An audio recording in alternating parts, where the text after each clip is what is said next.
the show. Paranormal parley, chat to make you glow. Talking food and sometimes rude, however the live stream rolls. Amazing mods with lightning rods to keep out all the trolls.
Fantastic.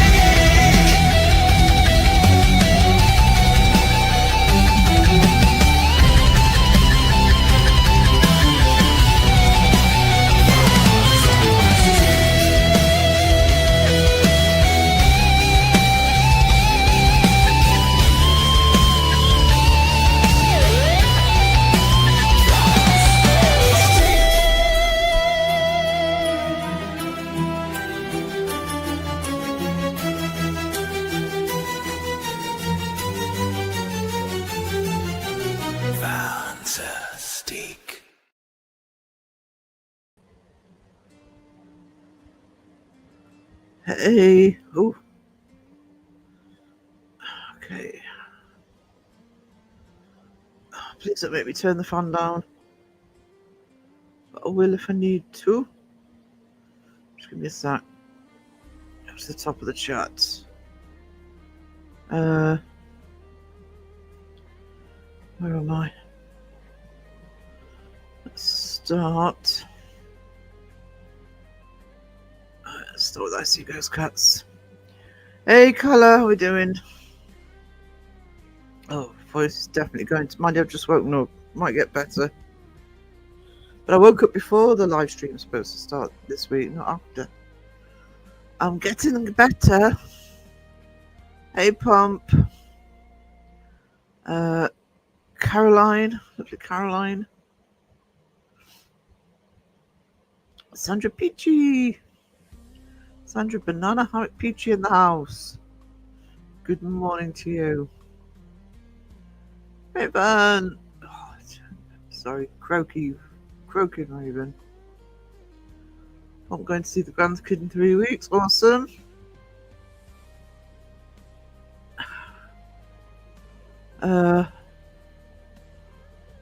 Lou's got a cold. I know. The summer cold. 5 days in Cornwall. Oh, good, you all said hello to each other. I might actually get to the bottom of the chat a bit more before an hour and a half today. Whoop whoop, says Sandra. There's Sarah. I'm here. I'm awake, just. Instead of waking up at 2:10 as I did last week, I woke up at 2:10, so I'm not quite awake yet. I've got coffee though. Although, just as I went live and set the introduction off, I spilled cold coffee all over the desk. I moved a coffee cup, and my desk is littered with wires and electricity, so that woke me up.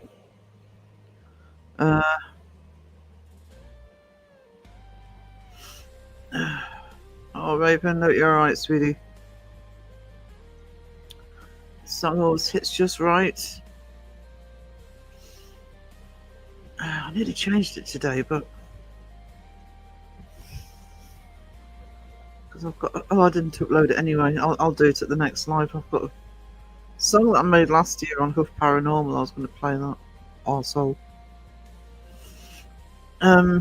Pinky in the house.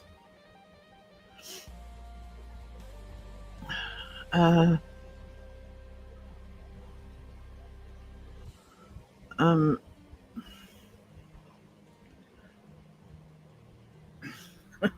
not going to get into menopause because I'll just gloat. I'm well past that.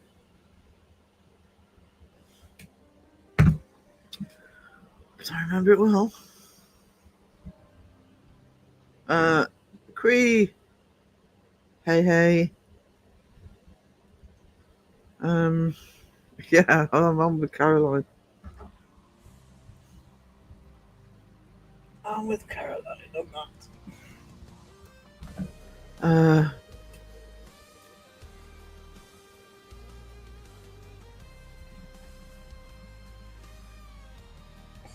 I got mine quite early. So, keep your fan on. I can't hear it. Oh, thank goodness, because I'm baking.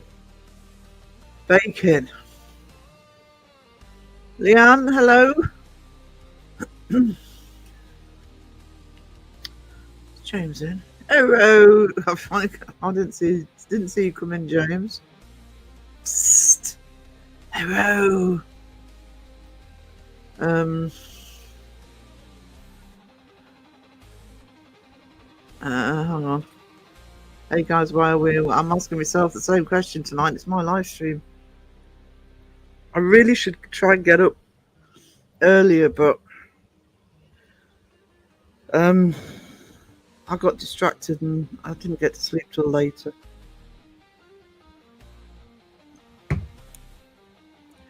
So, I liked being up an hour before, but do with 10 minutes. Kettle boiling time. I've just boiled mine. Drinking coffee as we speak.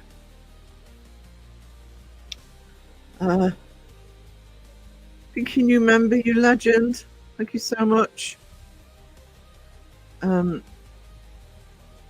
Hey, Sheila. I am due a members live actually. So, at some point, maybe in the next few days as well. I mean, I'll be doing my normal Saturday live, but I didn't go live yesterday, so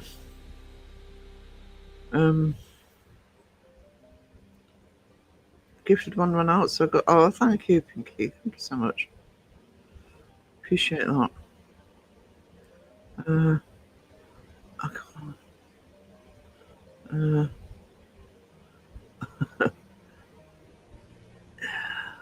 Hang on, sorry. Hey, Pam. Oh yeah, it is.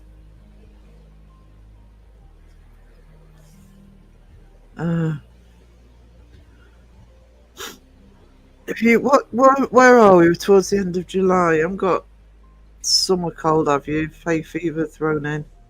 Because that's what I get. But touch wood, I'm not as bad as I normally am. I'm gonna wake up tomorrow or today full of cold. Now I've said that, I just jinxed myself. Hey, Leanne.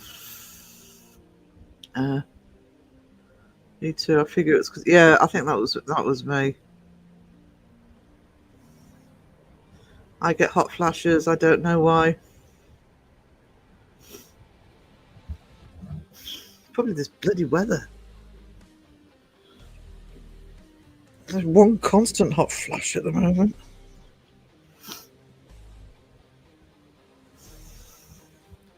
James is going through the menopause. Well, can't be sexist. Men want to have them. They have the right. Keep them. Yeah, there is such a thing actually. Age just would be messy. Getting over new. Oh no, Cree. Put myself up and sleep in a sitting position. It works. Trouble is, I try and do that, but I am so bad at sleeping in the sitting position.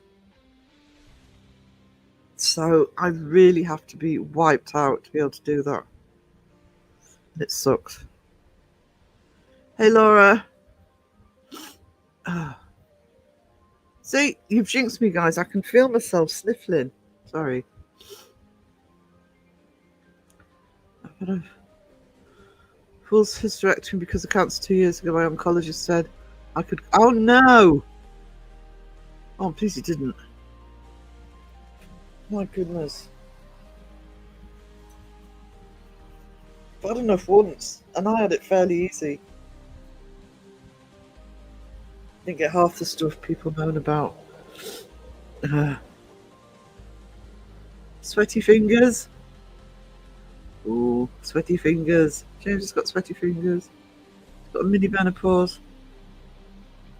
I love your live streams. I'll join this one when I phone. No, I'll get some more coffee down me. I'm sorry, guys. I'm stuttering start today.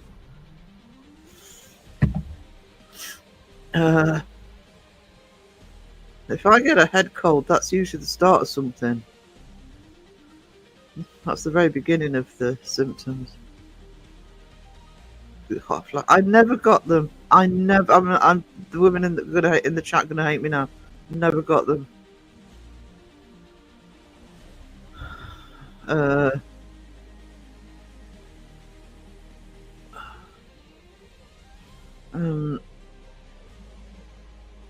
Yes, Cree. No sleep and a whinging husband telling me to stop kicking blankets off.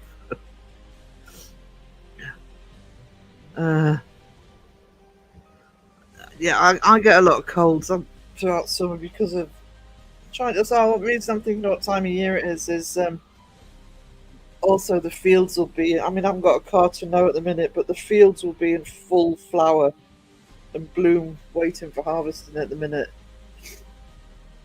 I can guarantee if I had a car and I was driving around the area, the rapeseed fields would be everywhere, and they are the worst for me. Might be why I'm sniffling a bit, actually.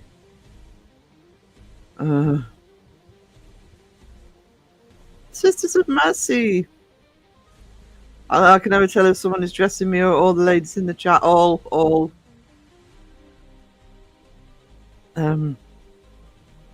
Sit on an ice pack. It helps. No, be uncomfortable.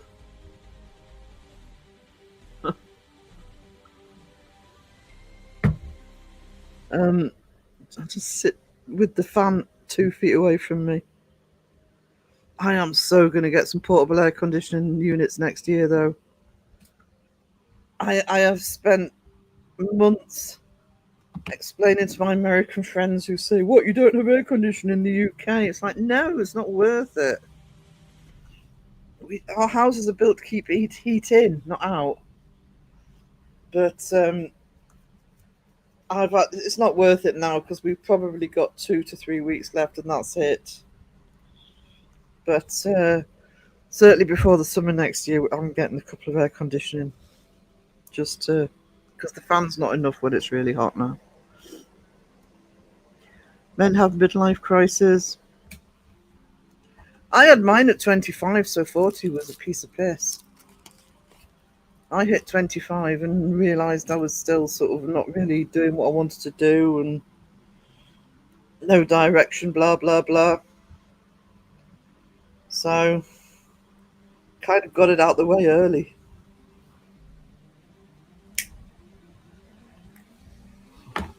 Turning 40 never bothered me.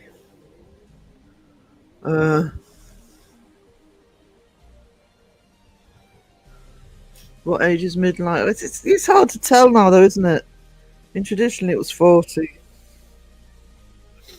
I don't know. Like I say, for me, it was 25. How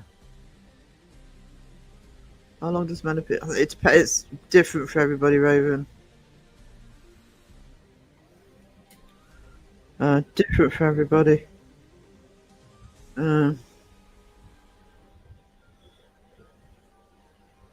The doctor said my partner has to have a shot in the butt every 2 weeks now, so James, bend over.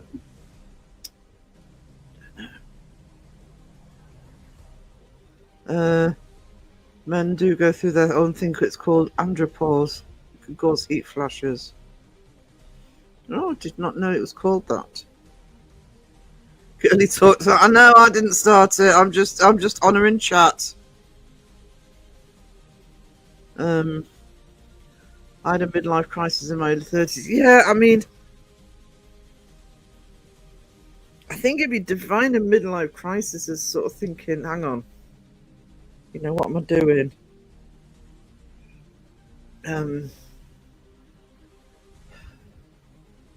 Then and you kind of get it out of the way. I'd recommend it. And if anybody's younger in the chat, get your midlife crisis out of the way in your 20s or your early 30s.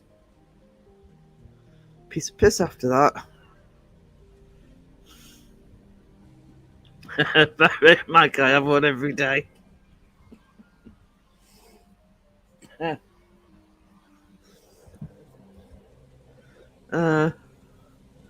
in a midlife crisis right now. I have anxiety all the time. It's not the same. It's literally a life. Oh, life. What am I doing?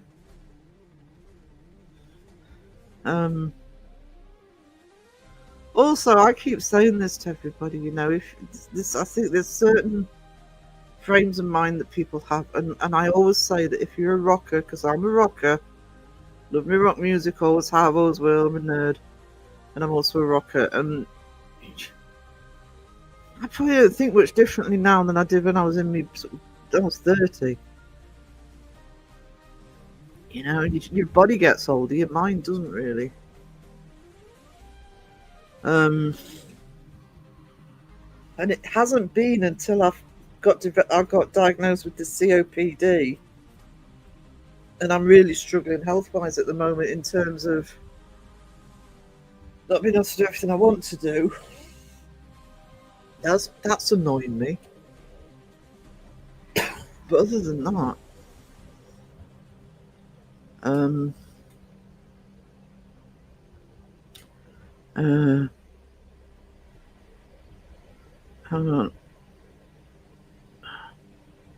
on.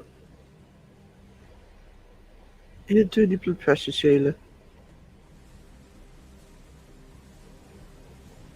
Oh, you didn't have to go to the hospital. Ironically, it's called the menopause. It's not about men. It's certainly a phase. Yeah. No, Lou, it's just the way I've always been. When I get a head cold, I know that until COVID hit, it didn't happen with COVID, but throughout my entire life, if I get a head cold, I know it's then going to go down. I'm then going to get a cough, and it's going down onto my chest. It used to be the same pattern all the time. And then when I got the bout that caused this in December, and I ended up in hospital, I literally lay in bed and got every symptom for flu at the same time, hit all at once. It's awful. Cag! Hey! Poorly sick with RSV. Oh no! We can't have a poorly cag. That's not right. Flashes, but no, I didn't get any. I hated to buy all the women because I got off easy.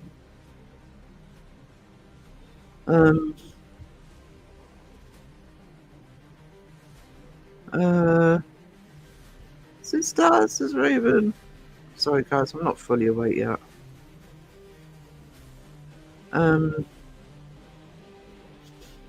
Sheila, yes, we are here, Sheila. If you need to message me, you know I'm shit at getting back at people at the minute, but don't forget I'm on Instagram. I will check. I'll keep an eye over the next day or two.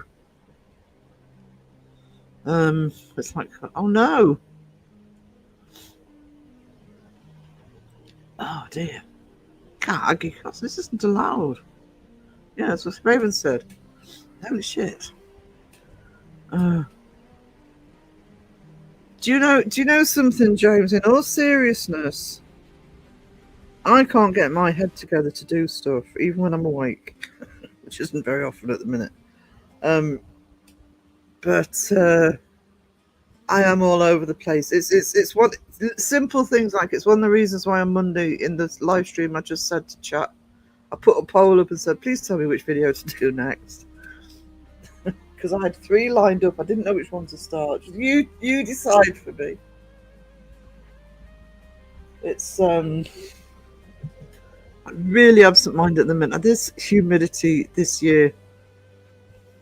I think the problem we've got in the UK this year, I don't know if the other UK lot agree with me, we do get a few days or a week or two that's really hot. But this is just dragging on and on. Even at the moment, I don't know, here, even if it's sort of a cloudy sky and there's no sun out, it's still humid. Where I am, it's just not clear in the air. It's rough and scary. I've had one ablation, so you take care, Sheila. Climate.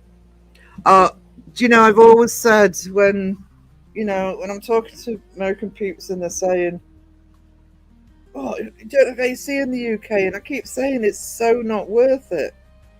You'd have to be rich to have a house that was literally AC. Well, I think you have to be rich anyway, don't you? It's not cheap. But we pay for our heating. That's where our budget goes in.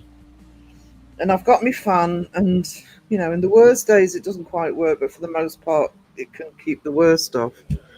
But this year, I say, well, it wasn't worth it for this year. We've probably only got 2 or 3 weeks left at the most, but certainly before the summer starts next year, there'll be a couple of AC units. You can get little portable ones in this house because we can't go through this again.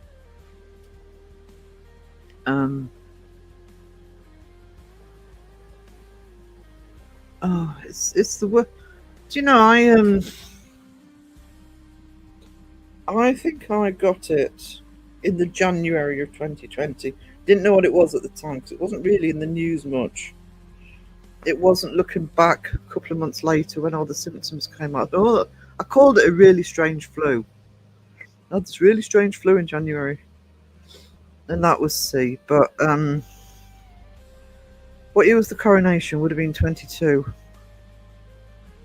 I didn't get it again until 22, and I got a really bad bout. And last year, I had sort of 3 or 4 before that big one hit in December. Sucks.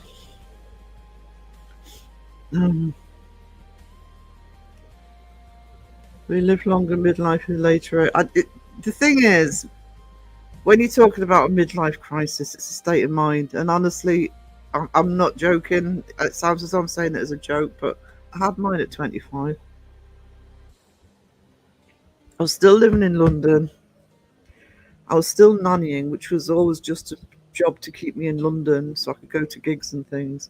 I started thinking, I need to actually decide what I'm doing.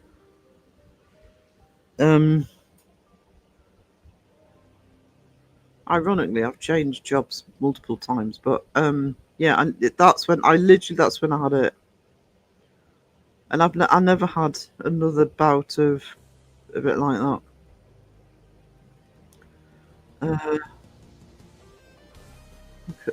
Had it easy all 3 times. Yeah, I mean 2 or 3 of the ones I had last year weren't so bad, but when the ones I got that were major, yeah, it's yuck.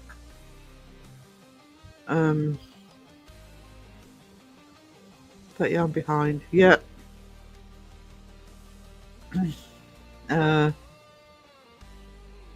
Raven started it. Raven, you always start it. You little thing.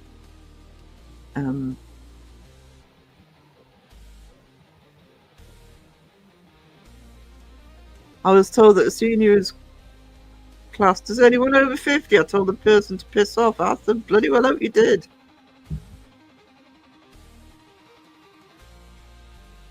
Do you know? Don't know about other countries, but you turn 50 in this country, you get nothing. You get absolutely nothing.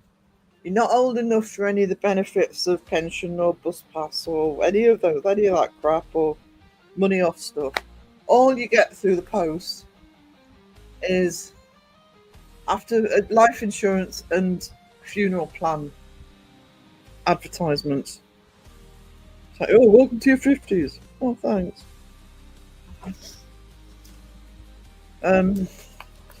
Welcome to your 50s. Prepare for the end. It's like, fuck off.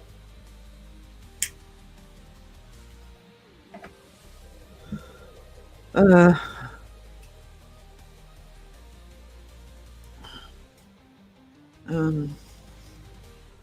still think it's state of mind though. I mean, my body feels like it's 90 at the minute, but mentally, still in my 30s. Probably stay there forever.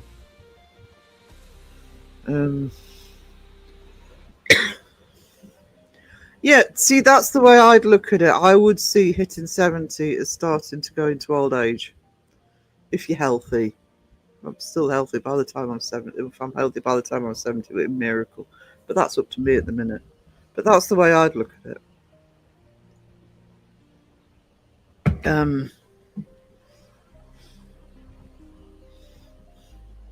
I'm 16 November and not a senior. Yeah.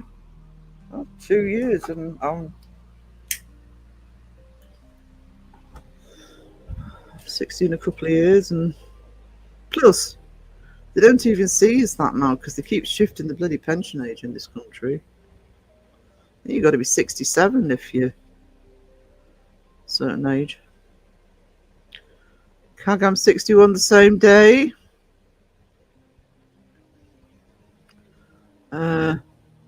Clinical anxiety, clinical depression, just some of the fun things. My ABCs of health stuff. Joe, I did midlife crisis around 35.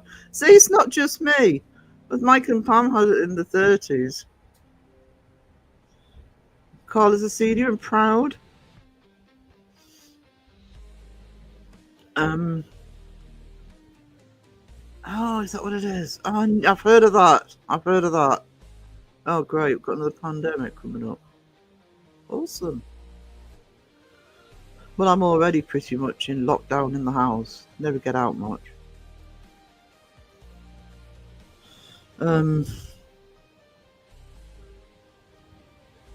Look at pics of men and women in the 60s, and they look so much older in their 40s. And that's partly sort of dress and things. You know, I'm not dressing any different than I did when I was in my 20s. Still in my hippie stuff and denim and things, but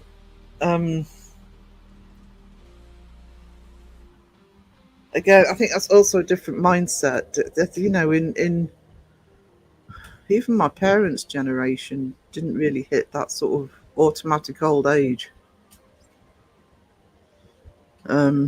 Different generations now. I was going to say something else about that. I can't remember what it is.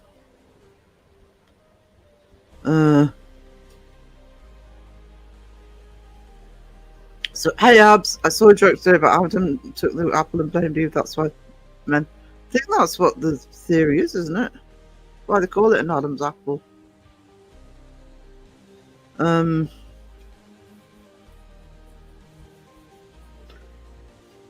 I know what I was going to say about looking your age. When I came back home in 2012, I didn't look for anybody. I really wasn't bothered about sort of hooking up with people I went to school with, but it invariably happens because I got found. So on Facebook, occasionally meet up, but on Facebook, I sort of see pictures of people I went to school with, and I'm talking about people. I grew up in a small town, so a lot of them I went right through school with. I mean, right from being 4 or 5 years old. And you sort of look. I remember when everybody turned 50 and sort of looking at all these pictures. If you did a class photo of us now, you would not believe that we are all the same age. Not in a million years would you believe that everybody is the same age. People age at different rates. I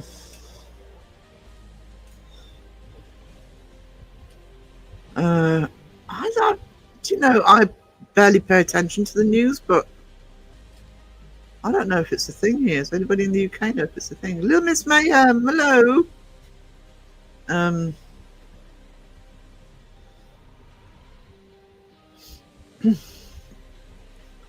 I'll try and catch up a bit. Hang on. Am I allowed to swear on YouTube if it's in a song? If you're using Suno, good luck getting a swear word into it. There's tricks on getting some swear words into Suno. You can.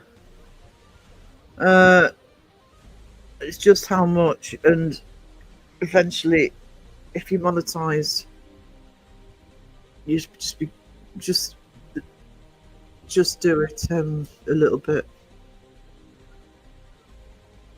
I've probably toned mine down a little bit since being monetized, but not much.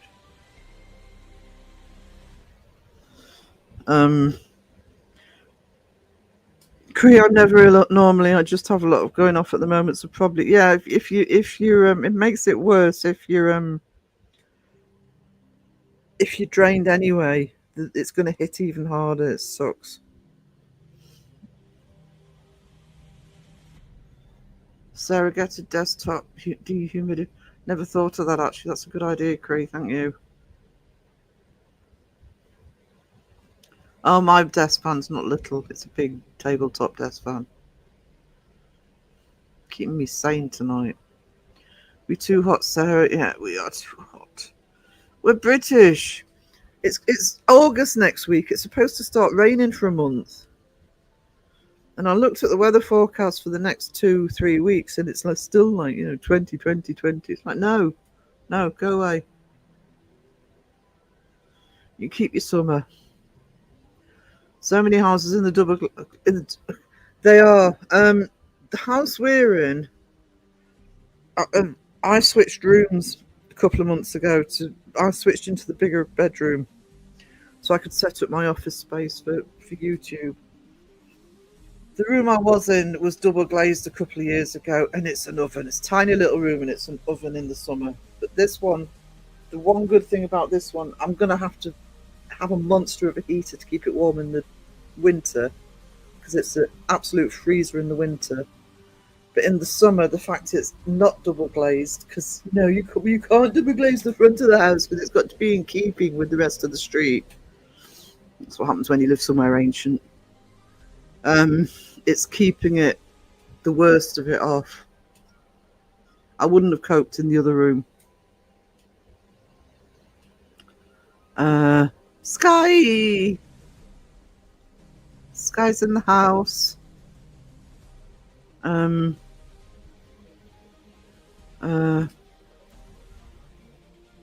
COPD, it helps. I think that's partly why I'm struggling to get anything done, because I kind of expected the hay fever and stuff to affect COPD, but oh my god. If it's really humid when I'm walking up into town, it takes me 2-3 times longer than it should do. I am walking so slowly. Sucks. I'm in the middle and the heat is too much. It's too much. It is this year. We don't cope with humid weather. I don't mind heat. I've spent summer in August in Texas, no problem. But they're geared up for it. It's dry heat, but humid, no. In Oz, aircon is great, but heating, which is needed here in winter, is shit. I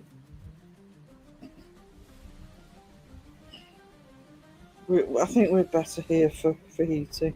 In this house sucks because there's no heating in the bedroom, so we have portable. But the house is built to big stone house. It's not a big house, a small house, but it's a stone house. So it's the trouble in this hot weather. Once the house heats up, even if it cools down outside, it's still an oven inside. My COVID twice kicked my. It's not good. Not good. I dreamt I had a pet snail. I had. It's ironic that, Raven, because when I was a kid, I used to have pet snails. Used to have a box, a plastic box. Just get them out of the garden, and I used to keep snails because I was a weird kid, weird adult. Window AC in my room, but also a portable desktop AC and dehumidifying fan. I have something for all occasions. COPD sucks. I think create something I've really got to be looking at properly. Because I'm sure I kind of see this year as me getting used to having it. Get myself sorted so it's not affecting me so much.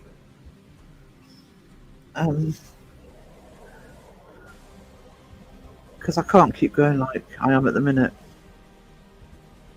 It's good that the government brought in the warm houses thing. We got a whole house fully insulated and the heat pump installed for $1,500. Our house is a 70s house. It's so nice here now. That's awesome. They kind of did the insulation in a lot of places here a few years ago. So 27 was my existential year of terror. Is that when you had your midlife crisis? Oh, I like that. Existential year. I'm going to call it that in future. When I was 25, I had an existential year of terror. You know what? So freaking tired. Yeah. I'll be back, guys. Ooh, don't forget. How could we forget you, sweetie? How could we? Grumpy old woman. You turn 50. If anybody else experienced this, I've always been outspoken. Phil calls this my YouTube persona because I actually am toned down on YouTube. Anybody that knows me behind the scenes knows that I'm outspoken. But you turn 50, and all of a sudden, just don't give a shit about complaining about stuff. Because you get to the point where I'm not putting up with this anymore. I've had enough. Which is why on a daily basis, if I go up into town, I'm pissing and moaning about Harry Potter fans getting in my way. Tired as hell for 3. Especially the first time I had it. Actually, I think for weeks afterwards, I was just sleeping as much as I could, even when I was getting over it. I didn't die. Oh, we're happy to abs. AB Stevie, hello. Good to see you, sweetie. Hope you're still here because I'm behind. Oh, I am way behind. Hang on. Oh no, really, Pinky? Oh, I'll hit hard. Do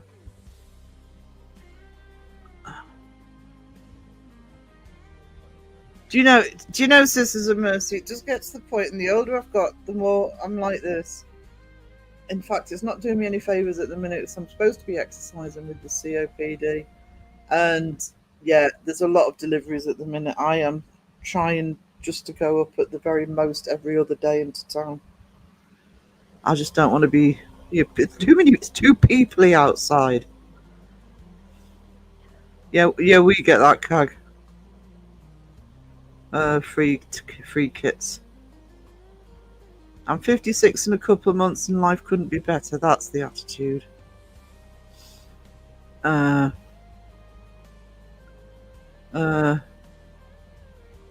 ache. Oh, it's like the worst flu ever.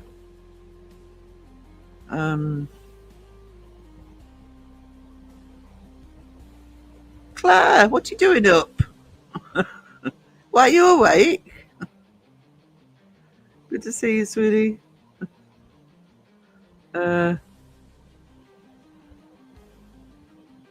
67 here now, 2.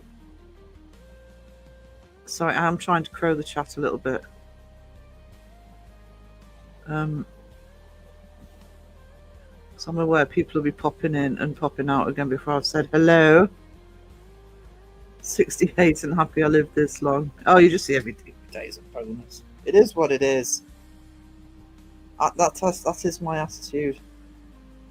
I'm afraid. I'm pretty fatalist. I tend to think that, you know, you got an expiry date as soon as you're born. I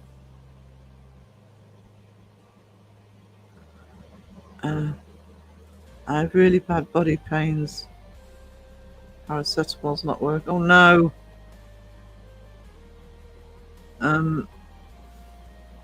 I normally use ibuprofen. But I need to talk to my doctor because a friend of mine she hasn't got COPD, she's got asthma. It's got me paranoid about taking it because she can't take it. She says because of her asthma, it affects her badly. So I'm actually frightened to have it now. I'm sure I'll be fine because I know other people who've got asthma that doesn't happen to. I think it's probably an allergic reaction for her, but I use ibuprofen. For me, it's far better than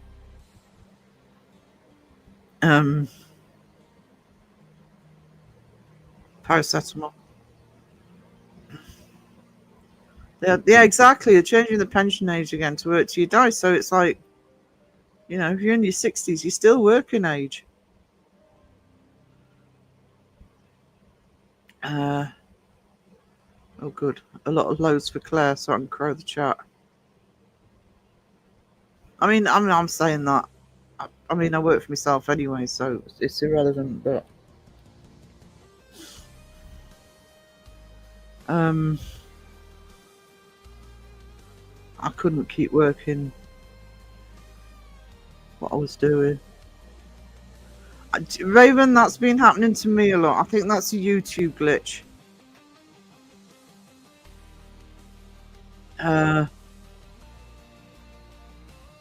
It's I think whose live stream it was. I think it was Crow's, one of them. I was having to repeat send messages because the first ones don't go through.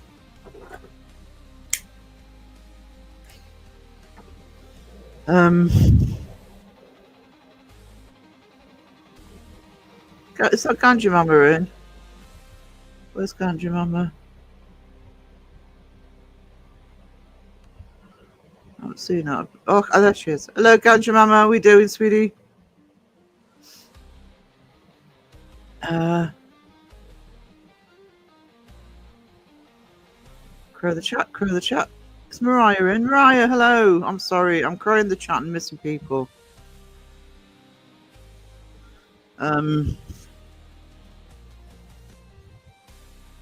August is cancelled. We're going from July to September. Then I don't have to have a birthday. I'm not bothered about August being cancelled. Although I suppose if August was cancelled, you know, everybody would be back at school and the town might be a bit quieter. Part of me feels bad saying that because a big part of the economy up here is tourism. But because I don't do the market anymore, I don't rely on the tourist money. So it's like, just get away, just go away. You're getting me away all the time.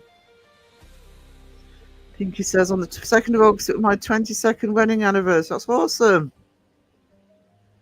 Planning anything special? Double glazing is far too expensive in Oz. It's not cheap here. But, I mean, I live in a rented property, so we didn't have to pay for it. But the reason they won't do the front is because the windows at the front are like grids. It's not like one big window pane. It's sort of 9 on a window, and then there's 2 windows. So that takes some double glazing to keep it in keeping. Sarah needs to crow the chat. Sarah, oh, I'm getting worse and worse at chat. I'm not quite at Seg level yet, but there are times when I'm close. Crow in the chat, I love it.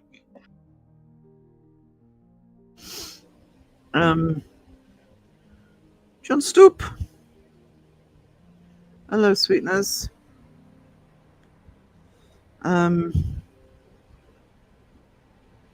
If Australia is Oz, then what is the Emerald City? Never been. Absolutely sick of these hot flashes. Oh no. See, I never had that.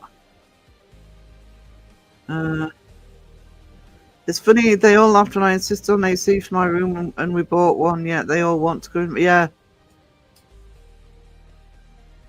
I never thought of doing it for the COP. I think a dehumidifier is a good idea. I actually might look at that now.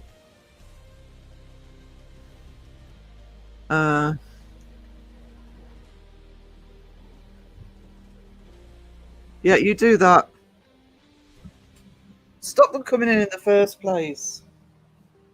The castle will be grumpy. Well, actually, I suppose I don't want a grumpy castle because they're my landlords, but probably end up with a rent increase. But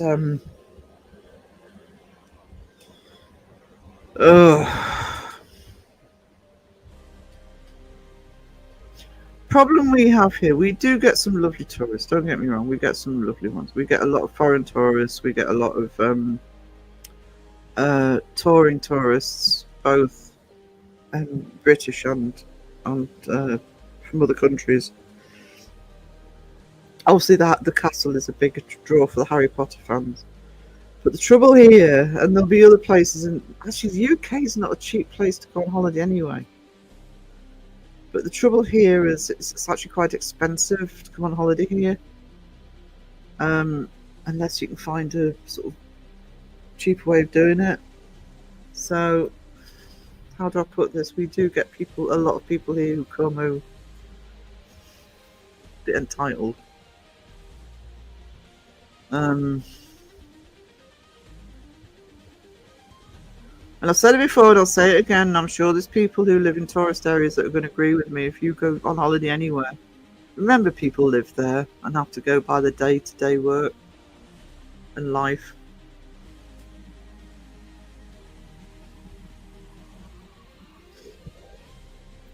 Shadow Mice, I hope you're still here, but thank you so much for that. You are a treasure. I'm still 10 minutes behind chat. I can't catch up, guys. We have to run the central loan. We pay $550 a month. They know it's hot and the rates heavy. Oh my goodness. I'm very spoiled and work from home most days. When I go to the office, they keep it very cold. Normally need a cardigan to cover up. Pam's in lurk mode, still listening. John Stoop, 9 months. Woo! Hang on, he's not here, so let's give you a Phil. Wow. Oh, wow. Wow. Oh, wow. There you go. YouTube baby.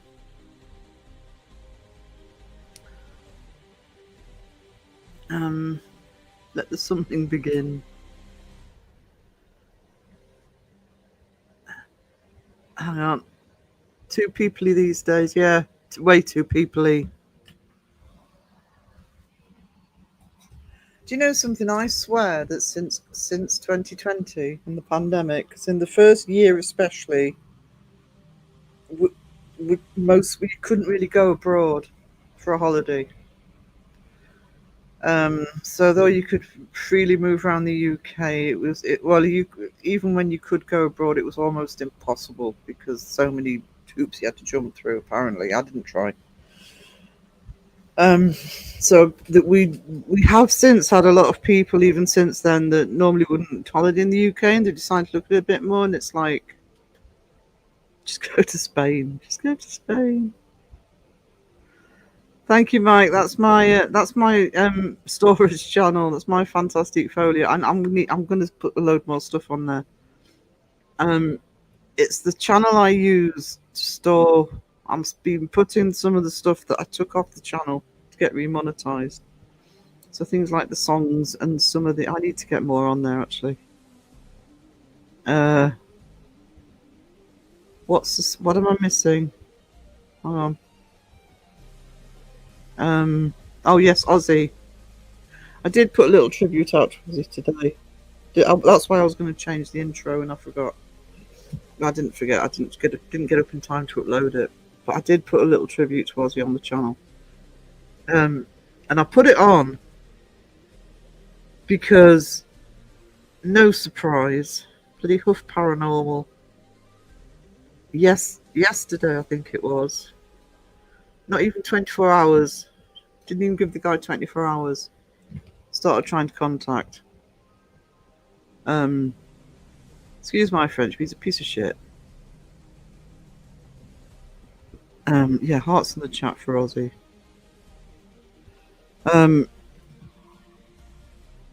And he's one of those. I'm not going to sit here and pretend I was a massive fan of everything. I loved Black Sabbath and liked Ozzy Osbourne, etc. But there are certain, speaking as sort of rocker in the teenager in the 80s, saw Ozzy in Donington in '84. Monsters of Rock in 1984. And there are certain people, it's always sad when somebody dies, don't get me wrong, it's always sad when somebody dies, but there are certain people that are so iconic, it's part of your past is gone. And the thing to remember is that he's still very much there, and that's why I hate people. I'm sorry, I'm going to use the word, I hate people like Buff Paranormal. We need to be remembering Ozzy as he was. And the impact he had, because his impact, whether you listen to him a lot or not, his impact was massive.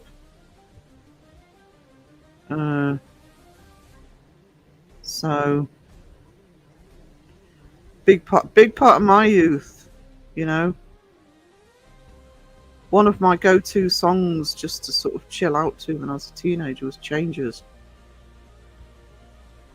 Let's put a few more into my playlist actually. Okay. I haven't seen the Farewell concert yet. It's on my to-do list, but it was so expensive to watch because John Boy paid for it. It was a stupid amount of money.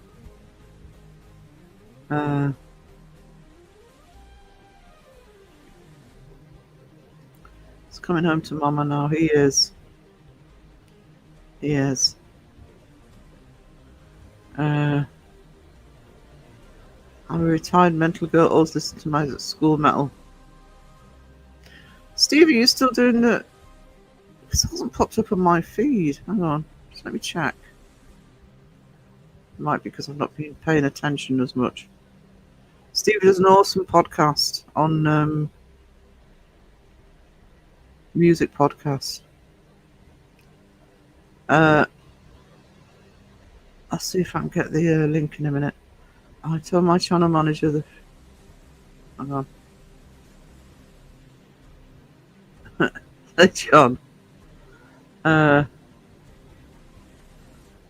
Sorry, Lou, I wouldn't live anywhere else. A few times had the stream cut out with screaming at the TV. I've seen clips of it, but I haven't seen the whole thing yet. Without Black Sabbath, there'd be no Mastodon. They paved the way for so many bands who were like the Black Sabbath. You don't realize how early Black Sabbath were when they started out. We tend to think of Ozzy as 80s, etc., or late 70s and early 80s. But no, they got sooner than that. A massive influence, and one of those bands, and a lot of the people are interchangeable. People like Deep Purple, etc., and Rainbow, people like that.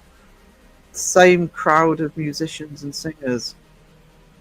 I mean, that Monsters of Rock I went to, I saw Ozzy. Dio was on the bill as well. Ronnie James Dio. Awesome.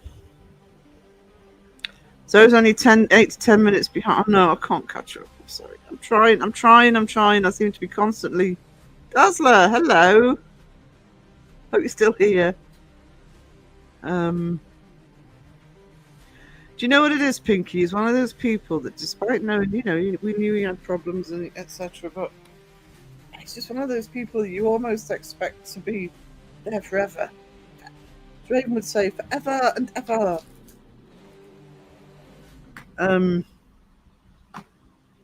It's weird. You don't, and then suddenly they're gone. I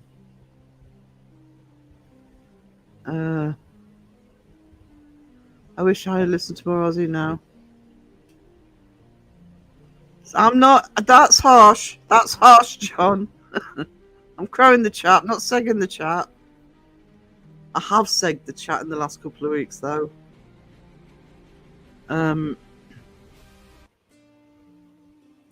So spoke first. Hey, Ryan. Yeah, I would do that. Oh, that's good advice from James. Just get the best of Black Sabbath. I am watching Midnight Zombie Massacre, multitasking with Sarah's live. Ooh.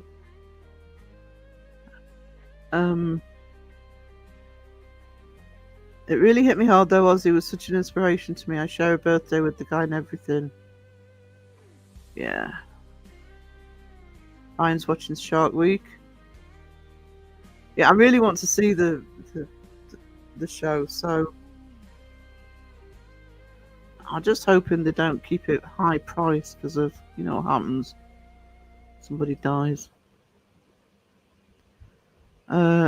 Alison and I went to the Harry Potter castle. The Harry Potter castle. As one tourist said. What was on that field before they built the castle for Harry Potter? Fucking castle. That castle's at the top of my road, Cag.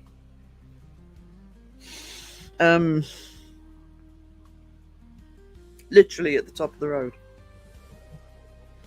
So, did you learn how to do Quidditch? Because they do that there. Shadow mice lurking in the shadows. If you weren't here when I said it, sweetie, I hope you heard me say thank you for the gifted membership. You're a legend. Being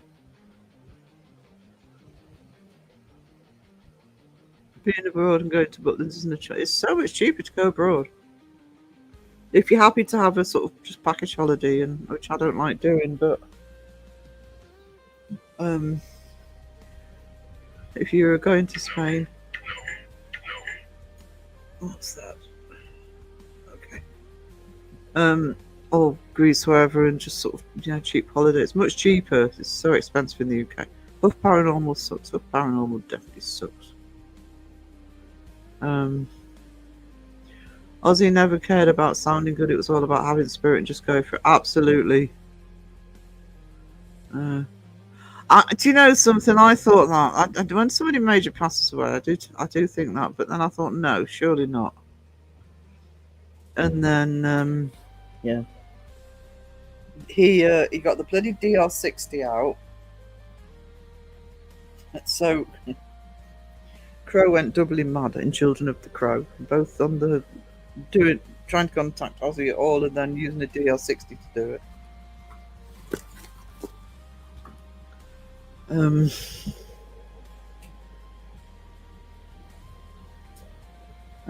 Huff took it to hold. Oh, do you know? It's bad. I'm thinking of doing a. I didn't want to do a vlog today. That's why I just put a little tribute out. I thought I'm not. I don't want people thinking I'm jumping on the bandwagon, but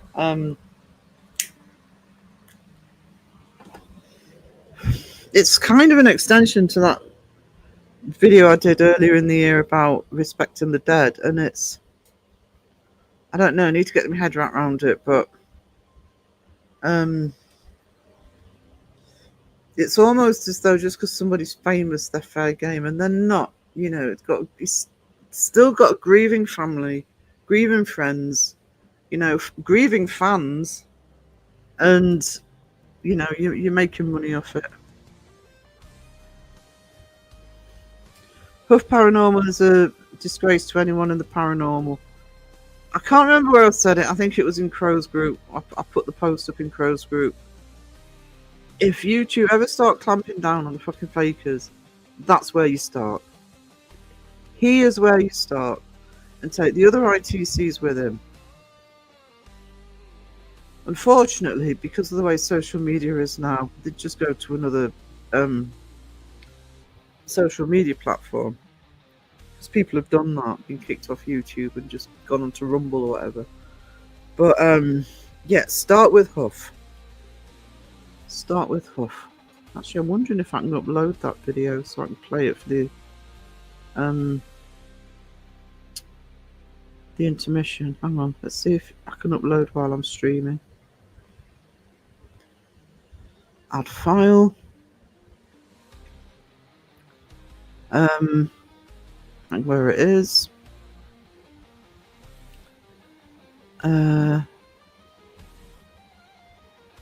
Oh no, it's probably in downloads actually.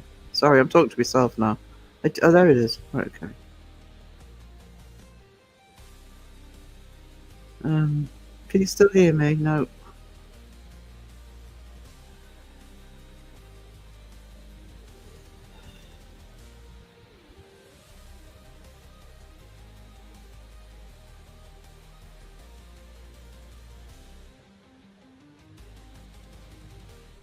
Hello. Okay, we're going. You can still hear me. I don't know if that'll upload, but if it does, I'll play it. Try and get back to my original comment. I don't like his music with his TV show. Yeah, I quite enjoyed the Osbournes. I did watch that.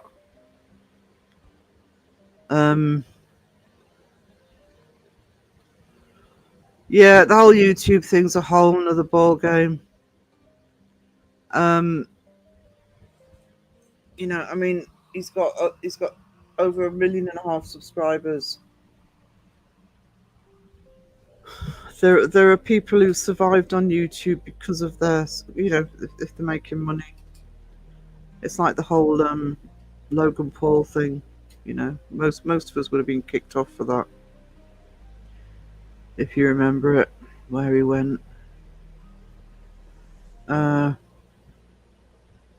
I stayed at a hostel in London, £12 a night, nice place, close to transit. Yeah, actually, next to the King's Cross, there are some decent sort of little hotels if you just want to get your head down for the night. I didn't know Alison was born in Newcastle. Mr. Geordie. Crying the chat. There we go. Huff took it to a whole new low. Anyone? Yeah, I've just read that one. Hang on. I think we should tell the hardcore metal communities. I did look at the thumbnail I post. Well, the thumbnail I posted for the tribute bit to say, you know, don't remember him like this. I mean, people did kick back on there. People were having a go at him. I did recognise 1 or 2 names actually. But so many people saying, "Oh hell yeah, do Ozzy." The trouble is, it's the same as the fake channels. People lap it up. He lives on through his fans. Ozzy will be one of the people that will, you know, whether you liked him or not. Do you know what I mean? He's iconic. Why, if someone passed, would they go to Huff out of all people? Yeah, exactly. Exactly. Revelation, Mother Earth, awesome, great song. He'd want to tell his family he's okay, surely not some knobhead on YouTube. I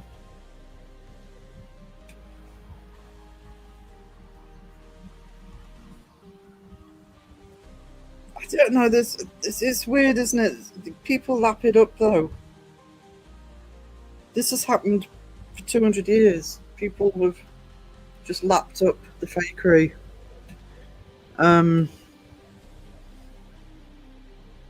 I actually think, do you know something?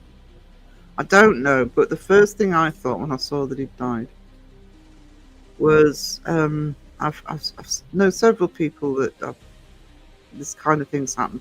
My grandfather, it was almost like he stayed until he could see his youngest grandchild because she was in New Zealand, and it was almost like he actually said, "Well, I've seen Claire now," and it's almost like I think Ozzy had the strength to hold on until that final concert.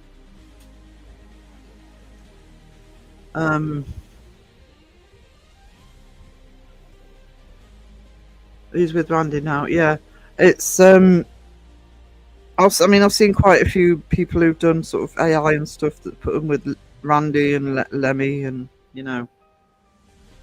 all up there now. Oh, that's why I haven't been missing it. We've been on hiatus for a couple of weeks. We're resuming tomorrow night, doing a retrospective on Ozzy.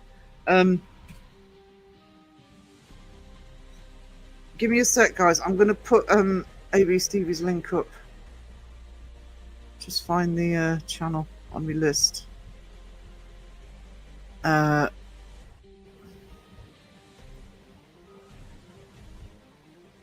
It's way too long a list I've got. Hang on. If I can just get it in search. Is that it? No.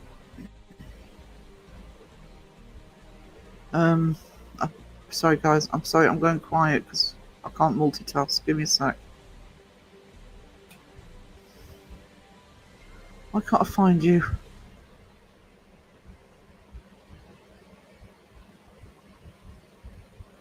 I typed in the wrong thing in.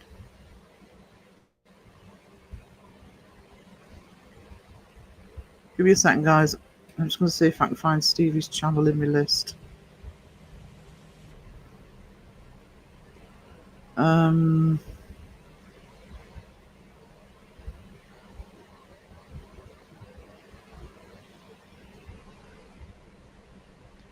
Actually, I'll tell you what I'll do.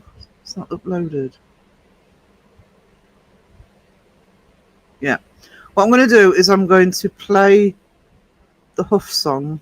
This is a song I did a year ago, and I've got the little Ozzy tribute at the end of it. I'll boil the kettle and I'll find Stevie's link, so I'll put it in the chat. So I'll be back in about 3 minutes.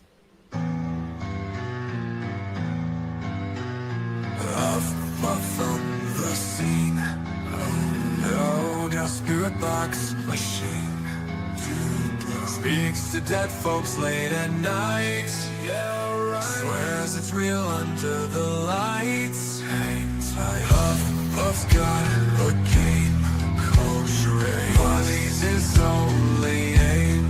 Millions made. He haunts the dark for show. He's a ghoul. Nowhere he won't go. Such a fool. Puff, such a ghost, so yeah. Laughs as he takes a buck, so yeah. Puff's a faker, you know. But the money's got him sold. He will huff and he will puff. He will blow the truth right down. He will take and he will fake. Every time he comes around, little stops. Please just let me in. I will talk to your lost loved ones. I don't care that it's a sin. People gather round. I want to hear a ghostly sound. Puff plays his part.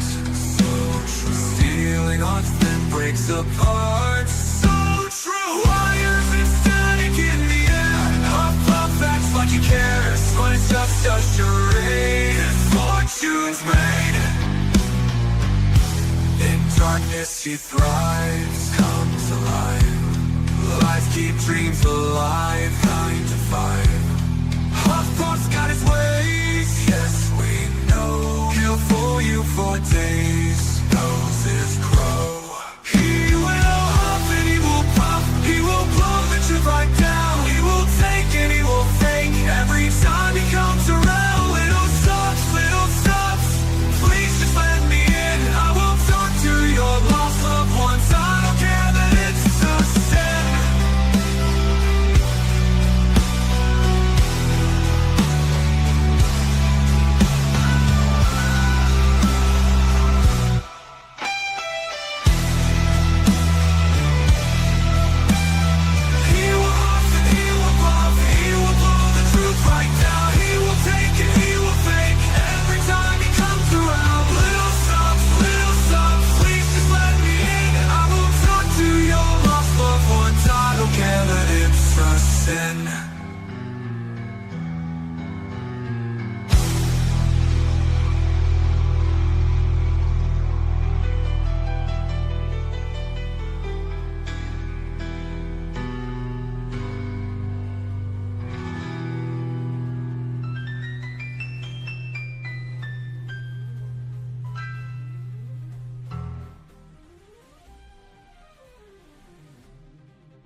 There you go. I've pinned Stevie's link to the top of the chat. He's I love that podcast. So highly recommended, especially a rock fan, metalhead, and they're doing an Aussie tribute. So I'll be tuning into that. So show them some love. No idea what Huff did. He's well known to the debunking community, has been for some time. He talks using a spirit box, often a DR60. He will talk to dead celebrities. That's basically sums him up. But as bad as that is, even bad as that is, he will do it straight away. It's less than 24 hours with Ozzy that he started trying to communicate. He did the same thing with Matthew Perry. Done it with a few people. Doesn't even wait. What a waiting period should be anyway. That's what I need to do a vlog about. But yeah, so in less than a day, he put out a short trying to communicate with Ozzy. I think Beardo called him an ambulance chaser, which is a good way of describing it.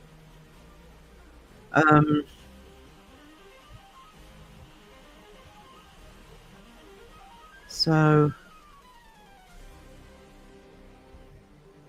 just I'd just like to get further down. I'm sorry, I'm really getting behind with chat.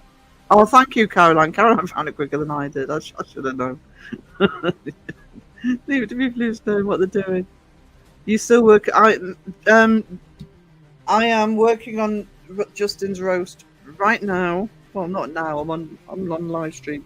Yes, Justin's roast has been started. So the next two videos to come out will be the photography video, fake photographs, paranormal photographs, and Justin's roast. And do you know what the beauty of Justin's roast is? He's done it himself, because a lot of my evidence comes from my chat and a little bit from Segs as well. You know how prim and proper he is on his own channel. And he comes in here. Christina, I hope you're still here. I am 15 minutes behind the chat. I wanted to do Quidditch and ride a broom, but we didn't have time.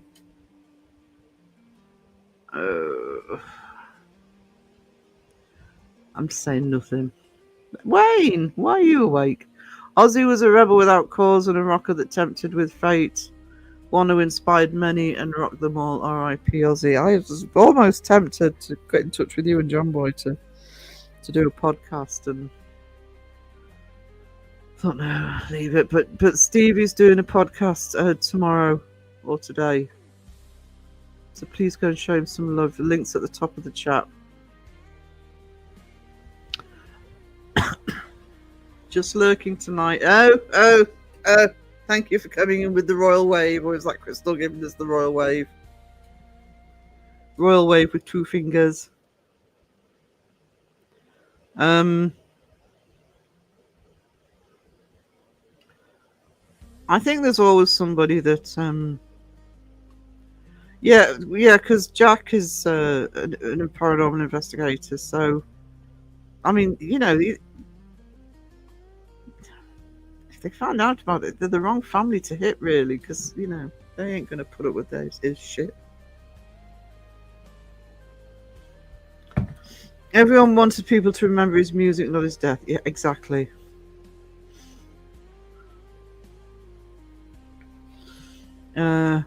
They are close.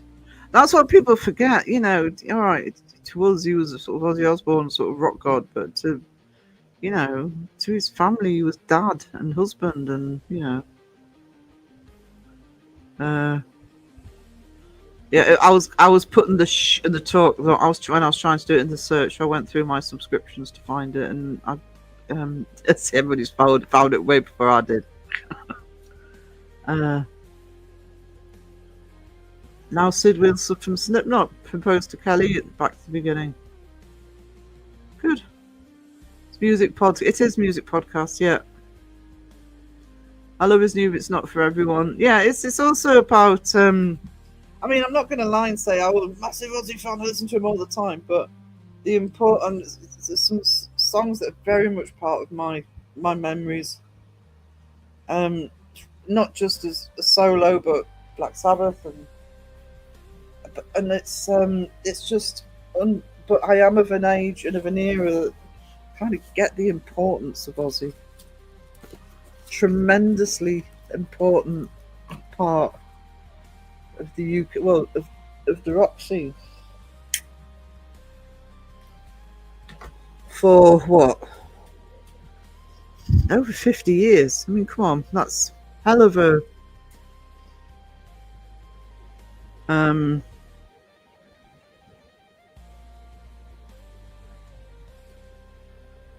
yeah, it's sad. I've made a coffee while I was doing that.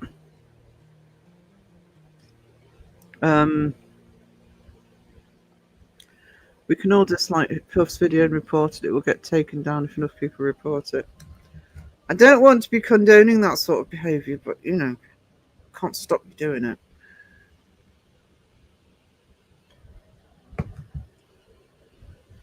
I think it's because he flies under the radar for most people. Because this isn't the first time, obviously not the first time he's done this. I don't mind Kelly, actually. I've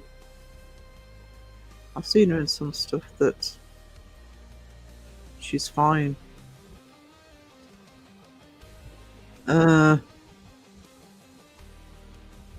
that's the problem.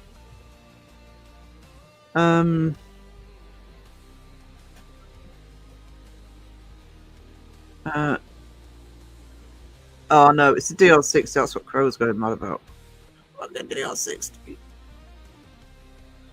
DR60 is a broken piece of equipment anyway. And he probably paid about $2-3 grand for it, because that's what DR60s go for.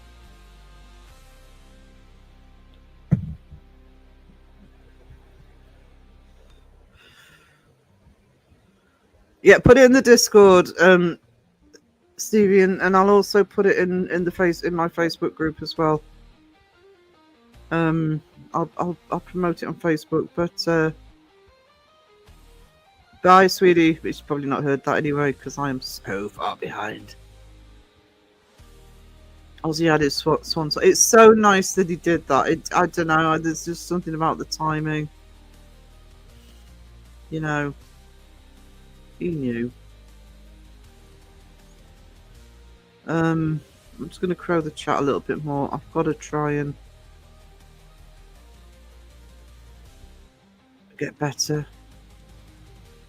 They all hitting that like button. I'm surprised anybody's hitting the like button. I'm so far behind the chat. No idea your coat were live streaming.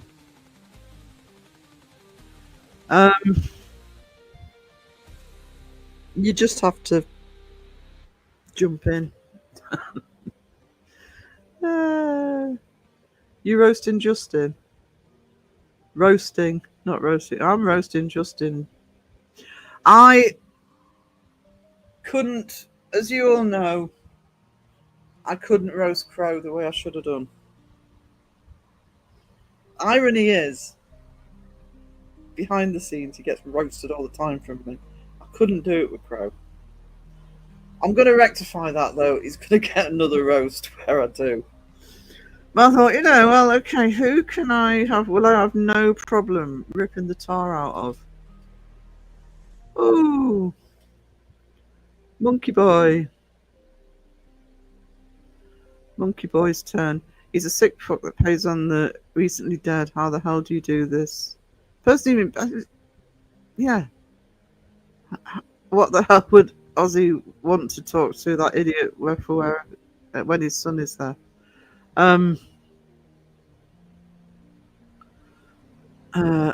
Mike said something in, was it in Children of the Crow? Mike said something like, you know, oh, it might have been on my comments of the tribute video, where he said, yeah, but Ozzy would just tell him to shove that spirit box up his keister.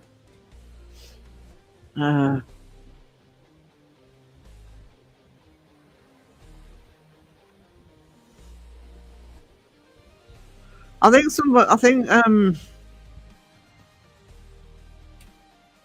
think somebody. Beardo might do it. I felt I didn't do it today. I was actually going to do a vlog, and I didn't do it because it's too soon. It's too soon. Just that I kind of got paranoid about it. I thought, does this make me paranoid? Ironically, paranoid about it. I thought, does this make me any better than Huff if I'm putting a vlog out there on it? I don't want people to think I'm sort of cashing in on it, because I'd have said it was it wasn't monetized and etc. But I think it will, because there's a lot of ambulance chasers out there. Kelly Jack did some good programs with that. Yeah, they did. I don't anyone watch me live. I didn't go live, Lou, until I think I hit the 500 subs. And actually, the reason I finally decided to start going live was to get my hours up, because I didn't have the hours for the monetization. And I had the benefit going live. One, that I'd already been on lives, because I'd been on Crows a few times.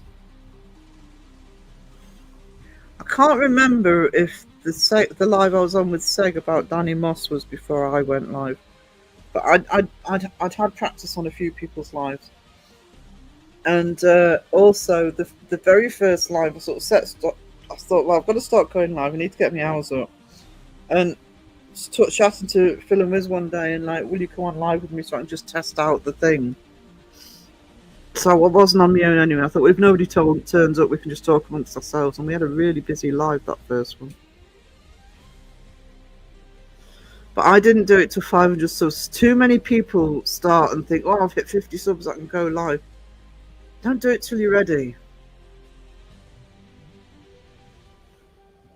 Don't do it till you're ready.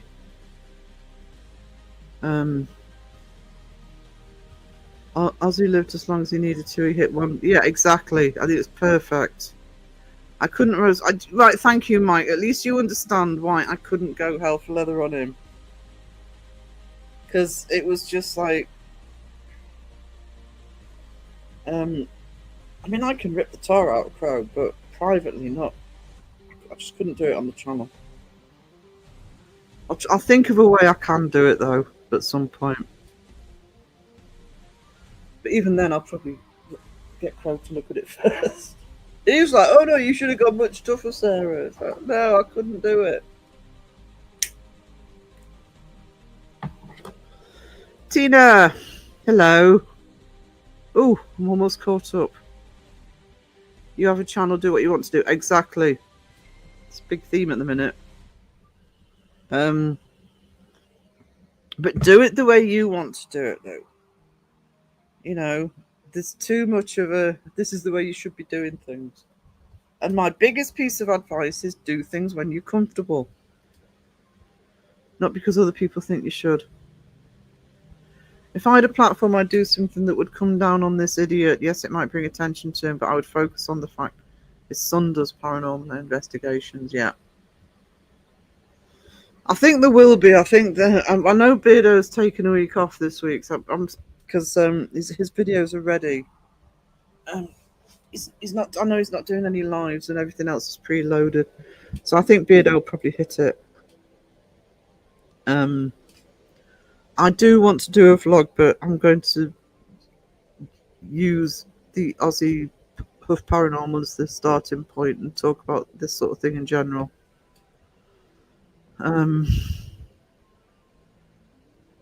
Yeah. Oh, I was on yours. Actually, yes, I was on Laura's before. A couple of times, I think. There was one I was on, it was just me, and one I was on with Jeff. Yeah, you kind of get used to.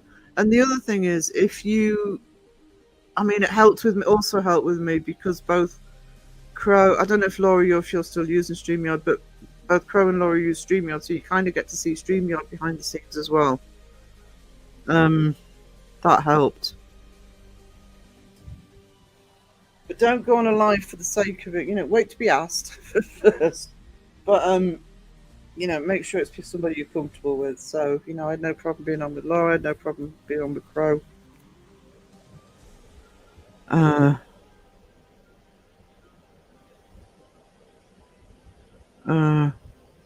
Ozzy said in the podcast he did with his family that he stopped performing. He didn't want to live after that, and he did a farewell show a few weeks before he died. Say something, yeah.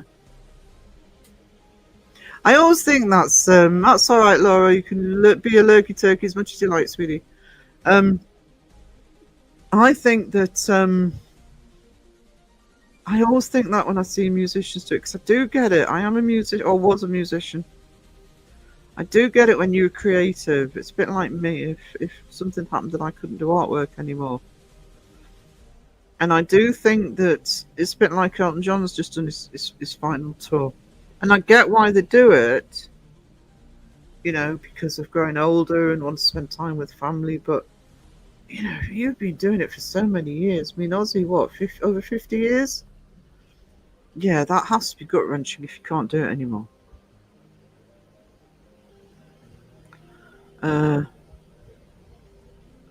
So I was a soft spot for Crow's a friend. I think people, there are some people who sort of, you know, she's fangirling. No, Crow's actually a friend. So, you know, it's like, you know, Mike's known Crow for a long time, and there's other people who know Crow. I think that's the thing I found difficult to separate, because, you know, to me he's Crow. So trying to separate to roast Crow of Judas was like, it was doing me head in. No, if I was prepared to put a Crow roast on, I could do it. I could do it now. Just improv it. I love variety. I love that, yes, that we have a lot of debunkers, but they're all different in how they go about it. Thank you, Creek, because that's so important. The paranormal teams go about things differently. Variety is the spice of life. That's what we need. There's no point in doing everything the same way. Still use StreamYard, it's easy. Yeah, I mean, I do pay for it, and yeah, it is too much, but I did try Restream, but I just didn't like the layout, and I just thought I'll stuff it, you know. Pay the extra 15 quid or whatever it is. The only thing I don't like is, I mean, it's not worth what we're paying for it at the minute. I don't like I can't use a second camera, because when I get the new computer and I'm doing art streams again, I'd rather have 2 cameras, and I ain't going commercial for that stupid money.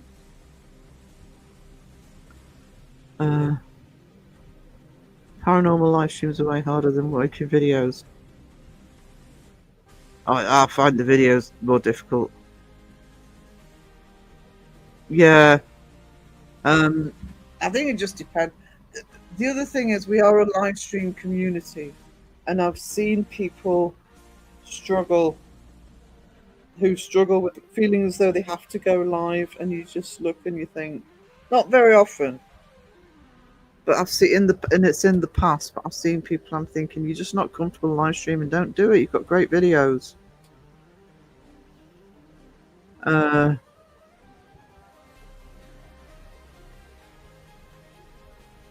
After a while you get it, yeah.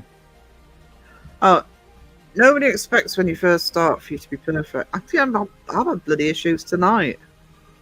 I've been going for well over a year doing live stream.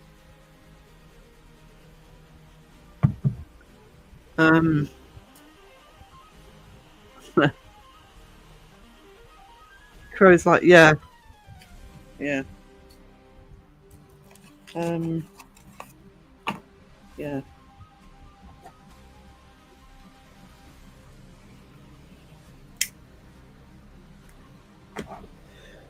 Definitely like family. I'm going to shut up on that one. But yeah, that's why I couldn't do the roast, by the way. I could roast Justin, that's not a problem. He's in for a bumpy ride. He'll love it because he's getting attention, so don't feel sorry for him, please.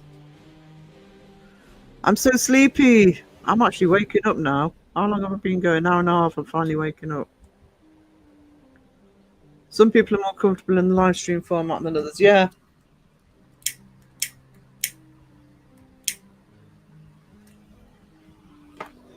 I mean, I used to be a lecturer and a teacher, so I'm used to waffling.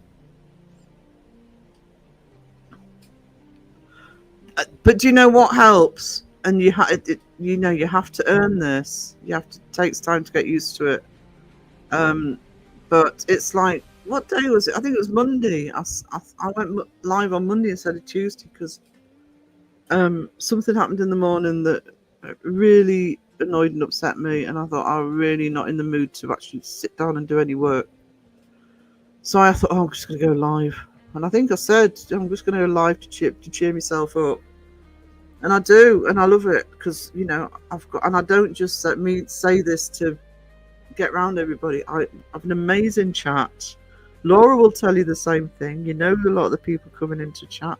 You people coming in are always amazing, and the chat are always very welcoming.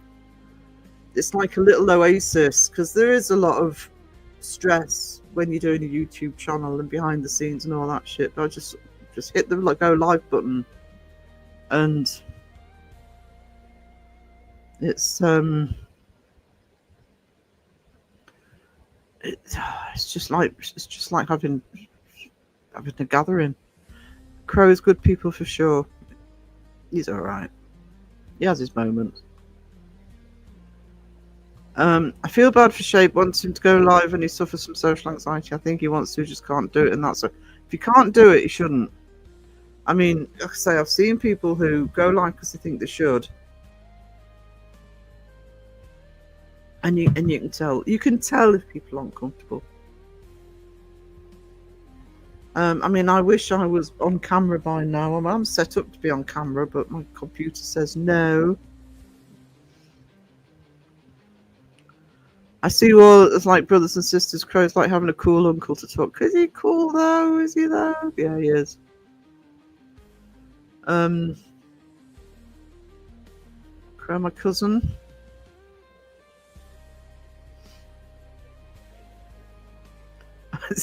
Thanks for sharing, Sandra. Okay, I just bleached my toilet. I'm officially high.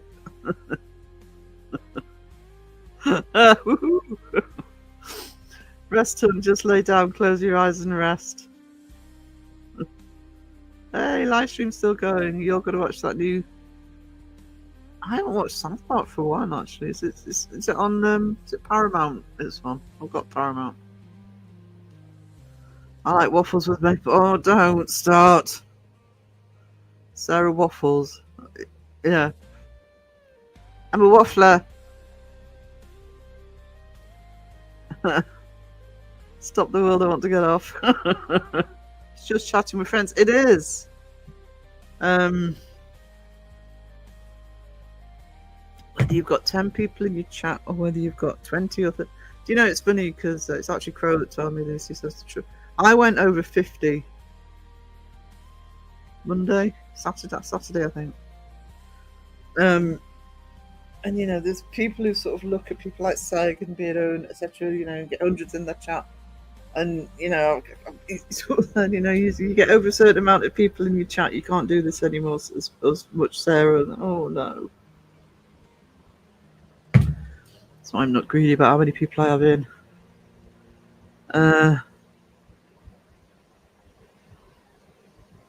Yeah, the number of times I've watched a live stream and I've gone to type.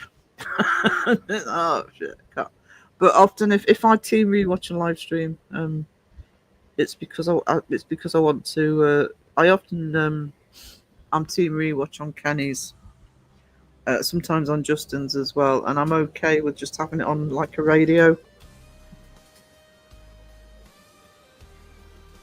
You sent... Oh, also, I haven't checked my messages today, I'll be honest, Pinky, so I will check that out.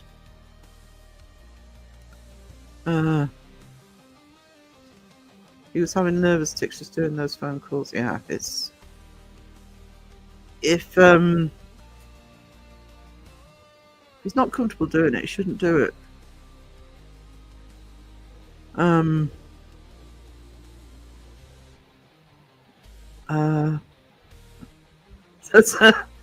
Sandra, you come and do my loo now, says Pinky. Love to speak to people online. Vera and Mike just too shy at the moment. There is, by the way, and there'll be in a lot of the Discords as well, not just mine. There are chat rooms in the Discord that you can speak to people on mic, like a little mini call, like a little mini panel. We used to use ours quite a lot in my Discord. Just have a chat. So,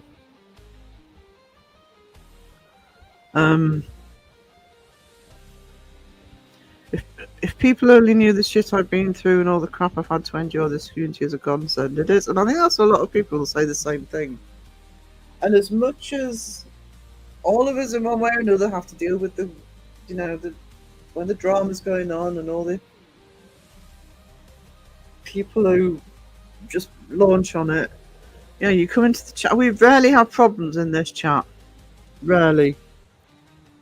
And most of the time you won't see it because either me or the mods, or especially the mods, will be right on it and just zap them.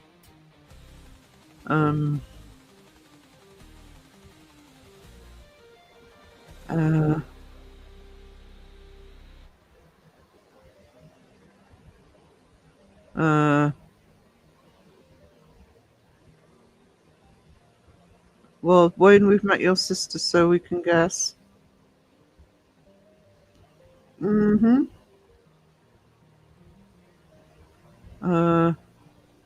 Wayne Dawson, are you crystal clear on that? Back at you, Wayne. Discord voice chats, they are, and you can do it privately if you want to. I think you have to do it through the Discord person, but yeah, you can. Pizza Party chat, yeah, it was Pudding Party, and then it was changed to Pizza Party in my Discord. And just have a natter with people,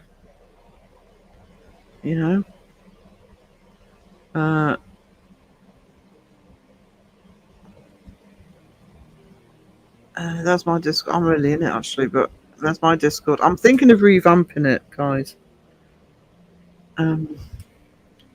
I'm also revamping the Facebook page now. It's private. By the way, my Facebook page, which I think I renamed to Fantastics Phantom Zone, it's gone private. I am happy for people to. So it's not just going to be posting links anymore. I'm not doing that anymore. I am happy for people just to use it discussion if you're on Facebook. And people like Pinky, if you want to put your artwork in there, because I'm not going to bother with a separate art Facebook group. You want to put your artwork in there, just have anything that's relevant to the channel, and that includes art, includes music. And same with the Discord. I'm going to try and revamp the Discord a little bit so it's not so all over the place. Agreed, love this community, helps pull me through my dark, depressing thoughts. Yeah.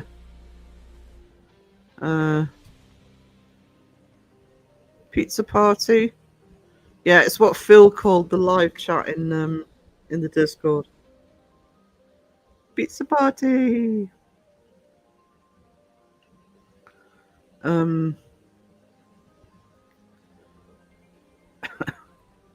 That is my Facebook. I'm going to start encouraging that this week. I haven't been doing it because I've been spending so much time in Crows. Now Crow's back in there. I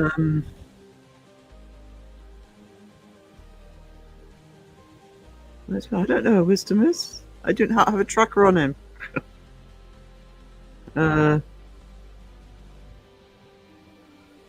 I see loads of people chant. That's the problem, though, isn't it? It's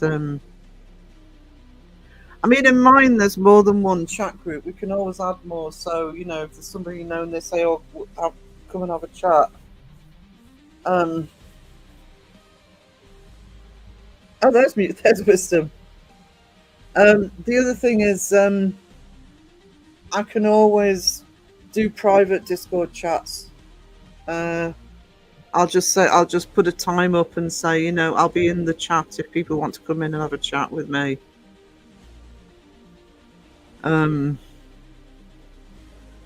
That means he's been lurking. Somebody mentioned him. He's there. Catch up on Resident Alien.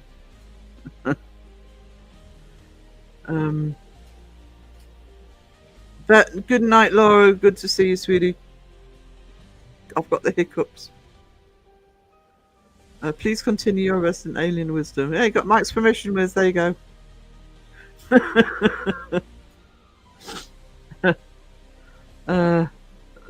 Right, okay. 1 hour and 44 minutes.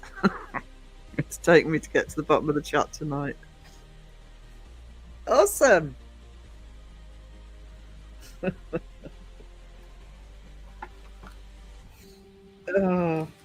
I have got worse and worse at the chat. I'm not getting better, I'm getting worse.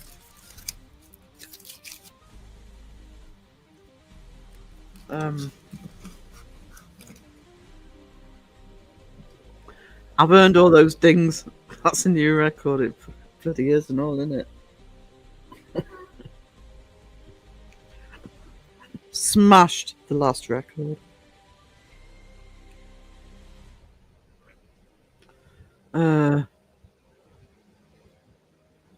I feel nausea in that. Oh no! I was lurking in Three Spies premiere early, then my name was mentioned via a ghost match, so I said, I'm here. I'm here. So please don't clump me in with SAG. I'm not that bad normally. I'm getting that bad, aren't I? Oh, God. Trouble is, if I get worse than Seg, or if I get as bad as Seg, I can't take the piss out of Seg in his live chat. It's easier to engage when you're behind. Oh, Caroline!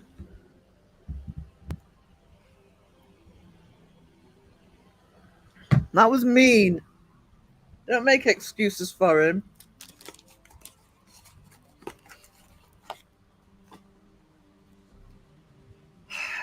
Do you know what?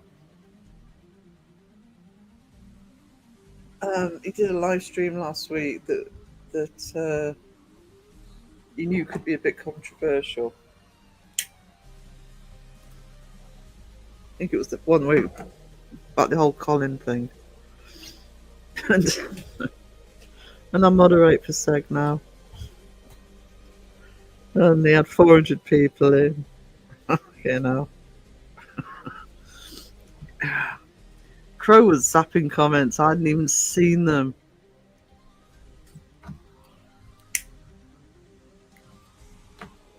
That was a learning curve. This is why my status is always on busy. I should do that. I never get wrong. By the way, guys, if you are trying to message me on Messenger or Instagram and it says I'm active, I'm not half the time. It's just that I leave the computer on. It's always open.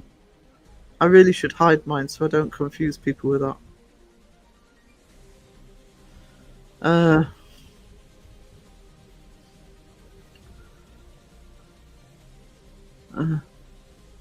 Oh, do you know? He's really. I'm sorry I haven't said hi individually. Love each and every one of you, my adoring fans. I love you all. 30 whole people, I'd have trouble keeping up to. Yeah, I'm 400 in. I thought no, it's only recently. He asked me about a month ago if I'd mod for him.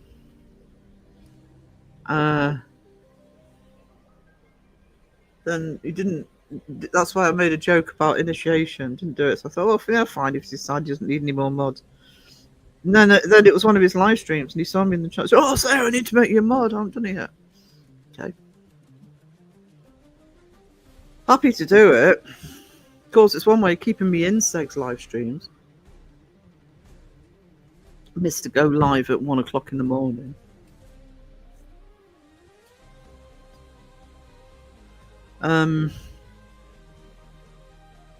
Mike, it's because you knew some controversial ones would be coming up.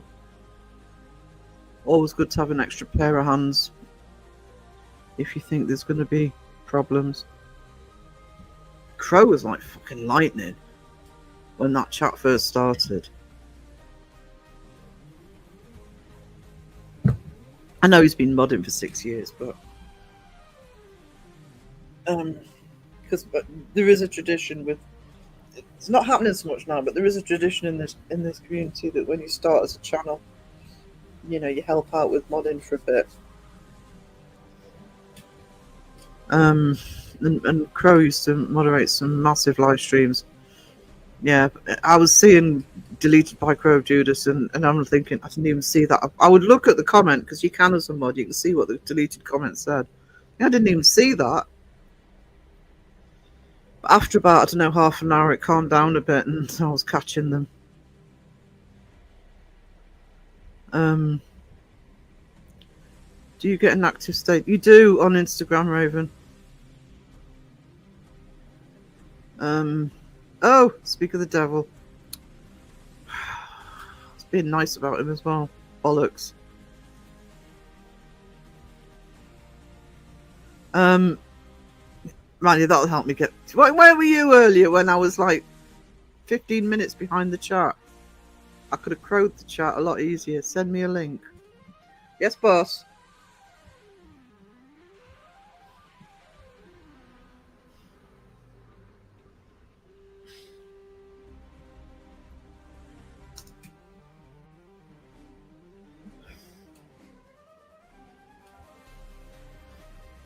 See, here's the roasting coming. Mr. Couldn't roast him. It doesn't know. I can join if you want. Send me a link. I posted a hot dog early in the chat and I knew it would crow. I'm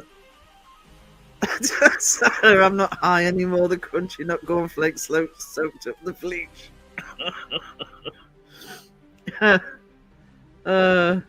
James, she's as bad as Seg.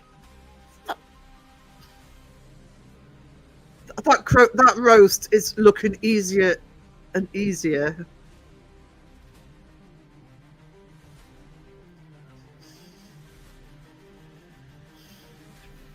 Fastest delete finger in the West. Yeah, you did hear all that bollocks.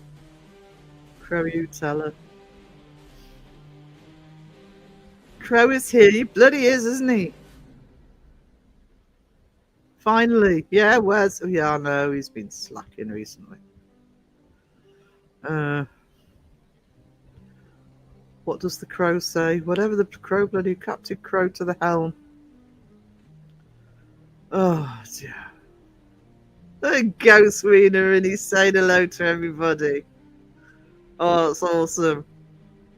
Hot dog kick. Don't encourage him, Lou. Oh, do you know he does this every time? Send me a link. 2 hours later. The hot dog lured in Ghost Wiener too. And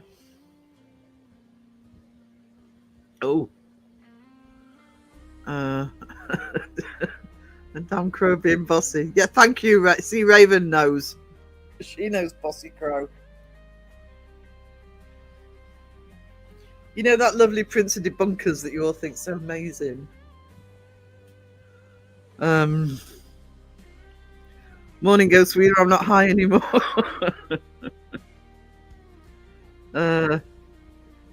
Sorry, I'm sorry. Sisters of Mercy said something I've just missed.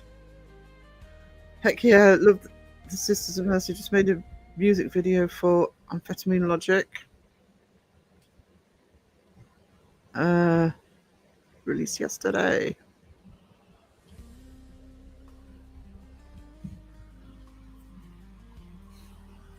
Would be awesome to have a music channel. I've got enough bloody channels, and you know, obviously the copyright issue. But yeah, we do keep talking about doing a podcast though. It's 4 a.m. Give me the bleach. You started a trend, Sandra. Hot doggity hello to Crow. Crow just strategizes. Is that what you call it? I call it being sneaky. Sneaky crow. Yeah. Bleach smells good. I hate the smell of bleach. It's too strong. Yes, Fabian. Actually, I don't mind it. What I can't stand in cleaning products, and I don't know why, I hate it when it's got a citrus smell. I can't stand that. Music videos are great if you don't care about getting monetized. It's one of the oldest content format on. I do follow some music reaction videos, but the trouble is, I don't have music, so there's no point.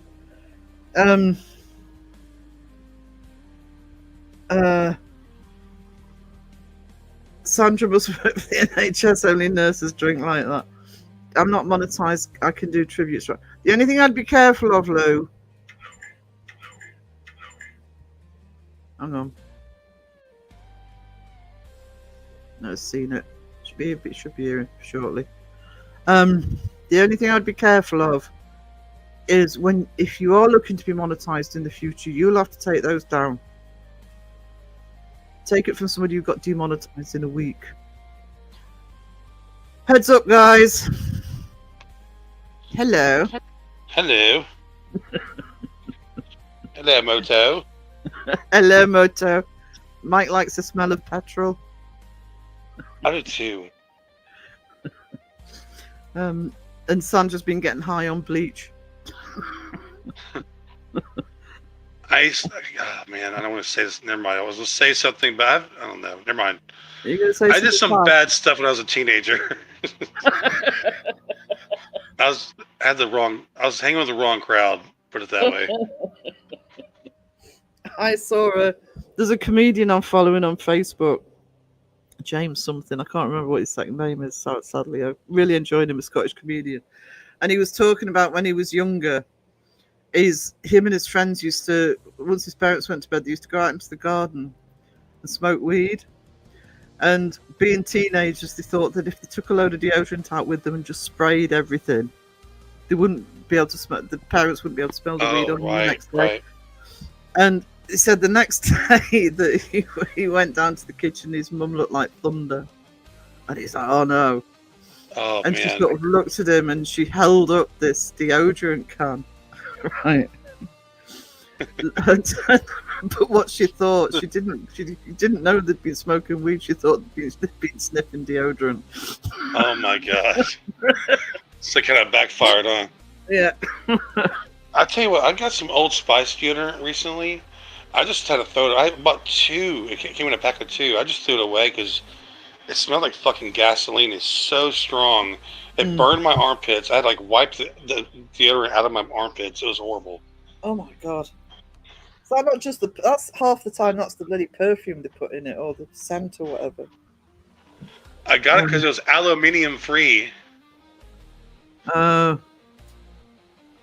What difference does that make? Well, I don't need harmful stuff going in my armpits because where your glands and stuff are at. All right. Hang on, I'm crowing the chat. God. I've been able to keep up with chat today. I've been told I'm worse than Seg. Right. By you as well. Caroline was like, well, Seg does have 400 people in his chat. True. I honestly use Secret a lot of times because it's like not too harsh. Yeah. Kind of hate admitting that. So I was trying to go manly, but getting Old Spice. I was like, I gotta get out of the female deodorant category. Trying to go manly by getting Old Spice, not old manly. Well, Old Spice has changed though. It's like it's hip now. It's cool to wear Old Spice. Is it? Is that what you're telling yourself, Judy?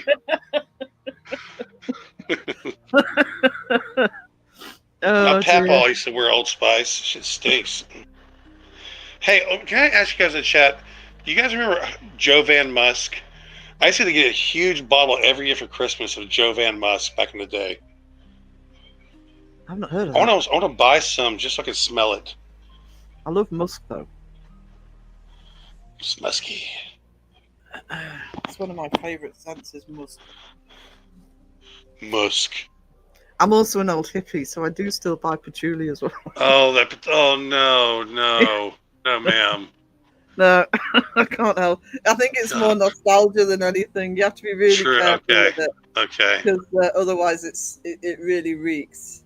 I just get the little essential oil and just have one. I've just put it on my denim jacket. I don't put it on me, but I think it's a nostalgia thing.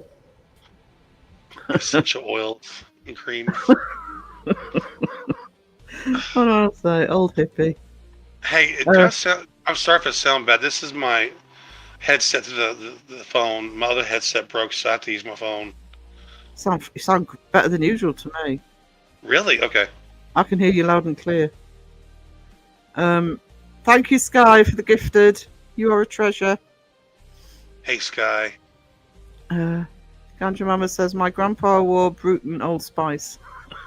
Brute. Oh, wow. Brute. Forgot about that. My dad used the Jovan Musk.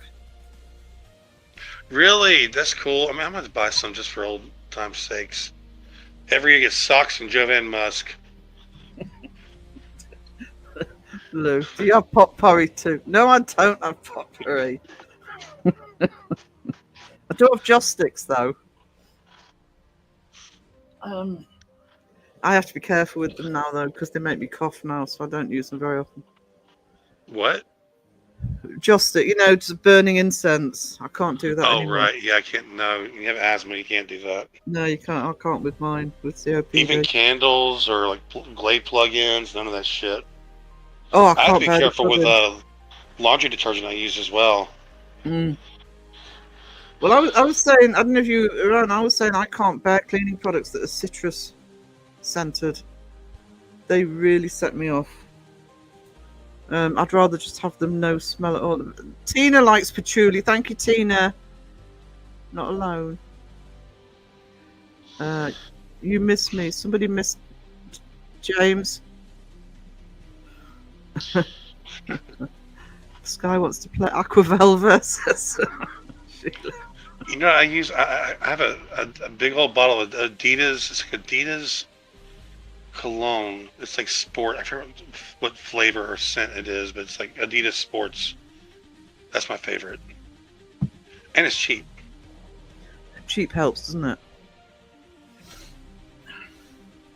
See, my favorite. Also, my favorite perfume is Chanel, but it's fucking expensive. So it's like once in a blue moon I buy that. Oh wow. Yeah. Yeah. See, that sports one doesn't really bother my asthma for some reason. So most of them do. So I have to be very picky. It's been a learning curve for me though, sort of working out what I can and can't use because I never really had that problem before. Patchouli smells like you either know the scent of patchouli or you don't, James. I can't really describe it. Crow, how are you feeling, Mrs. Cree? I'm okay. The cellulitis is starting to go away. I was kind of freaking out there for a minute there because it was like getting redder, but the antibiotics are winning the battle now, so I'm doing good. I'm actually going to the doctor in the morning as well, so I think we're good to go. Good. I appreciate it, Creed. So antibiotics took a day or two to start working. Yeah, they said it would probably get worse before it got better, but I was like, damn, this is scary, man. Yeah. So, yeah, never had that before. Well, hopefully you won't get it again. Yeah. But what up, man? Did you cry when Ozzy passed away, man? I cried like a fucking baby, man. Really affected me, actually. It's funny, isn't it? Because it's not just about the person. It's like a part of your past dies when somebody that important to you. Yeah. I was a bit like that when Eddie Van Halen went as well, because it was so both of them so much part of my teenage years. I mean, I only saw Ozzy once, and I was 17. That was Monsters of Rock, 84. But I don't know. We were talking about it earlier, and it was I don't know.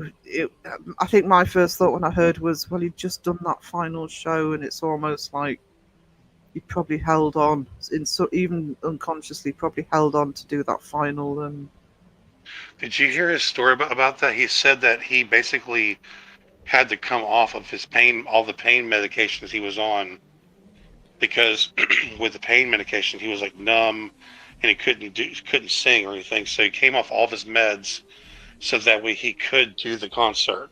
mm, And it was just, I wish I could find that interview again. It was really heartbreaking, and to hear how hard it was for him to do that, but he was willing to go through that to do one last performance. And yeah, it's just that's heartbreaking, but it's kind of great. He did say that he wished at least the back surgery is what did him in, because if he would have known then that if he wouldn't have done the surgery, it might have been better off. But he did the surgery, and that caused all kinds of nerve issues and problems. So that probably sped things up for him.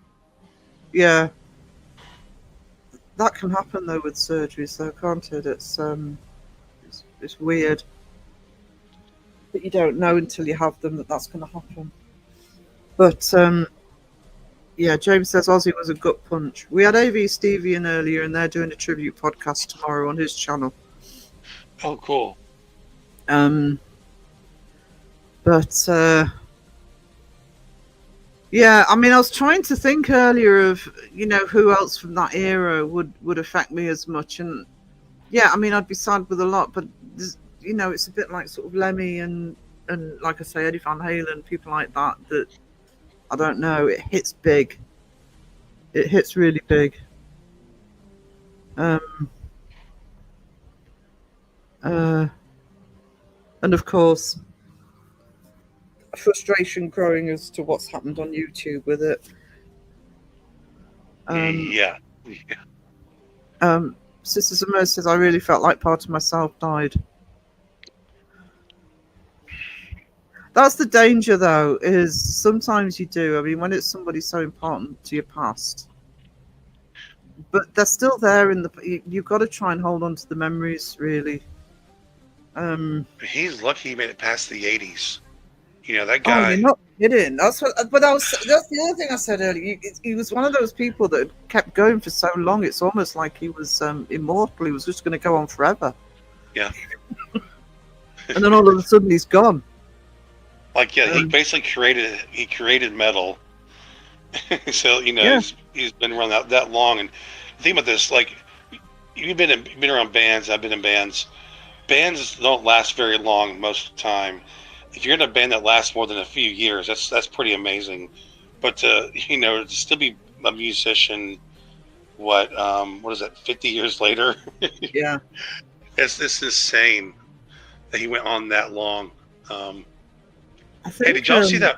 Real quick, was you say that Motley Crue thing on Netflix? It was like a bio movie about Motley Crue's life. No. It's really, I'm telling you, it's really good. Even if you're not into Motley Crue that much, it shows how they got their start and the 80s and all this stuff that happened to them. And they had the bass player died once or twice, but there was a part where they meet Ozzy in that movie, and it's fucking hilarious because he basically like sniffs ants off the fucking ground with a straw. Like, it was insane. Actually, that show I saw Ozzy at in '84, Motley Crue at the bottom of the bill. They were just starting out. Wow. Yeah. But now I'll have to see if it's still on there. Trouble is with Netflix is we tend to get different. Don't always have the same things on. Yeah. But oh yeah, I mean that period in the '80s with him, that's the bit that he was a miracle he lived through, really. Because he really was off the rails then. But Good night, Maria. Sorry.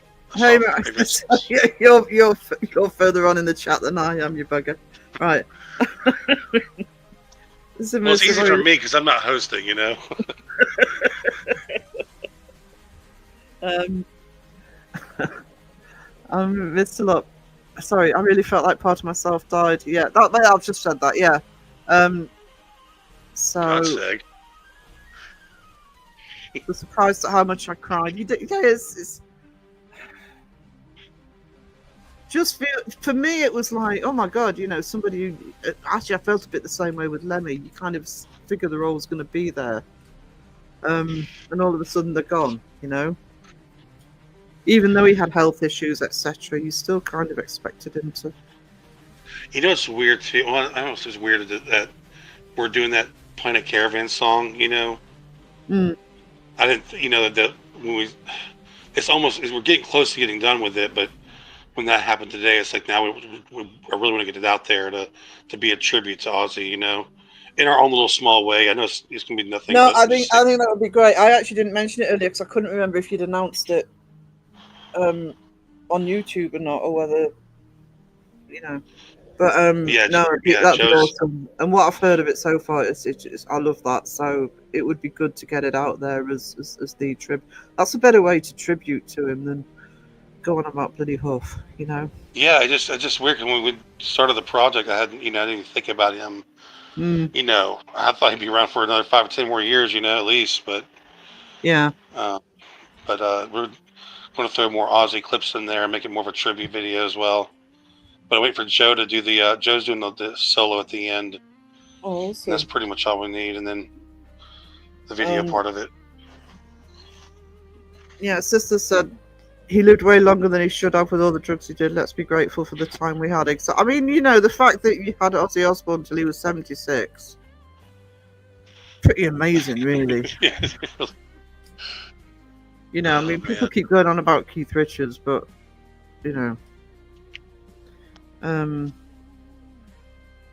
when someone you grew up with like that passes, it's like a piece of your youth pass with them. It hurts.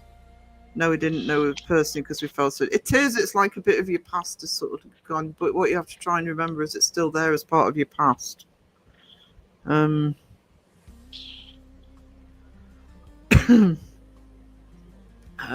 me, the big ones were Metallica. Like James, he changed my life, man. He literally, Metallica changed my fucking life. So that's going to be a really, hopefully that won't happen in my lifetime, but, they're getting up there.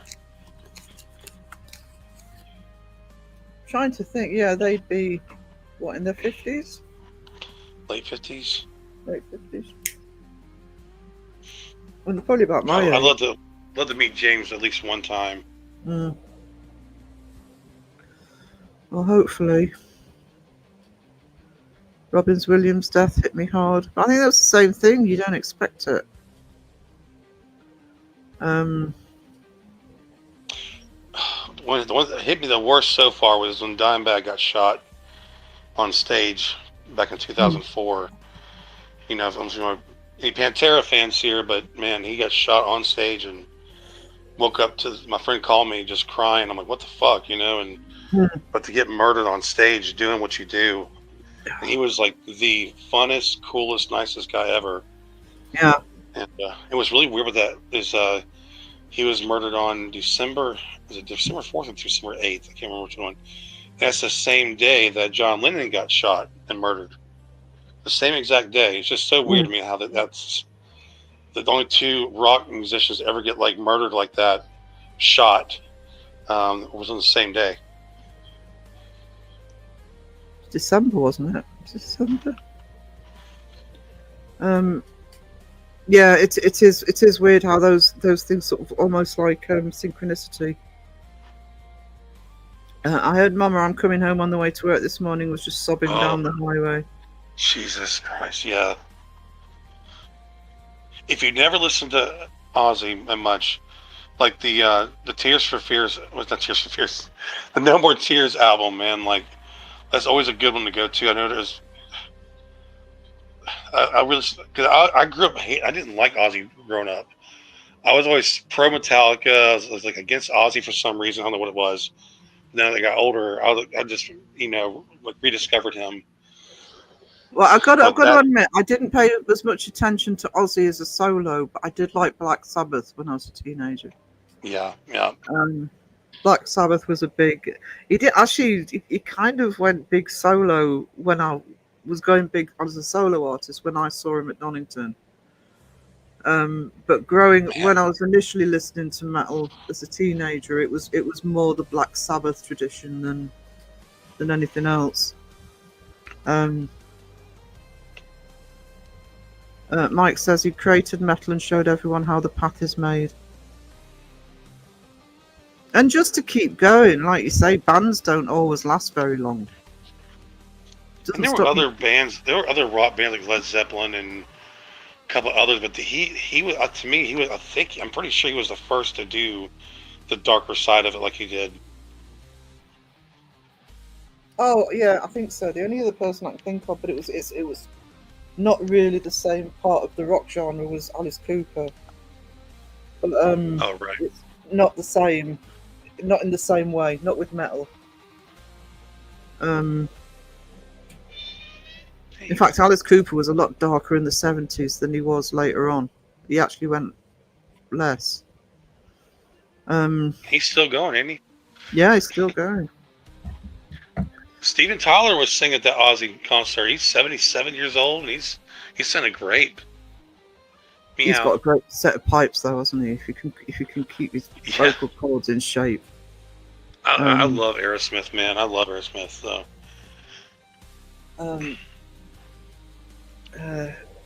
Often underrated, I think, Steven Tyler's vocals. I don't think he always gets credit. Yeah.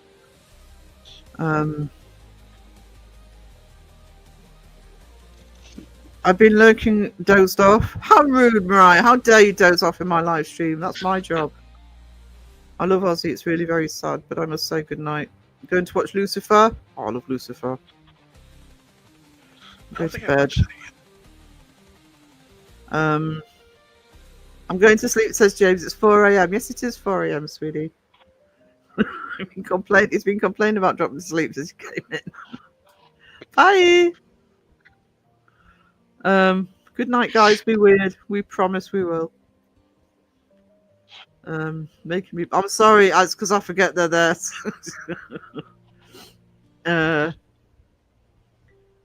Yeah, Steven Tyler performed for over 50 years too. Yeah. I just wish it had been a better show when I saw Aerosmith live. They're okay, but I know they could have been much better. Jonathan, hello. How are you doing? I saw Sandra. I think Sandra's getting to see Metallica. That's awesome, man. Their tickets have gotten crazy pricey, man. I think tickets that generally have got, Jesus. Crazy. Do you know, I don't know, I've probably said this to you already, but I found one of my, actually it was the very first Guns N' Roses show I saw, which was at Wembley Stadium in 91. So it's a stadium show, Guns N' Roses, and it was at their height, it was at their peak, because it was the Use the Illusion tours. And I looked at it, I thought, oh, how much I paid for that? And it was £18, which is $25, $50. That's about right, yep. And it's like, God, I couldn't see somebody at a tiny venue now for that money. That's how much a water costs. I know. And I thought even back then I was expecting it to be more because it was Guns N' Roses at Wembley Stadium. 18 quid, and it's like, and you're paying hundreds now. I don't know what the Metallica ones are, but I bet they're not £18.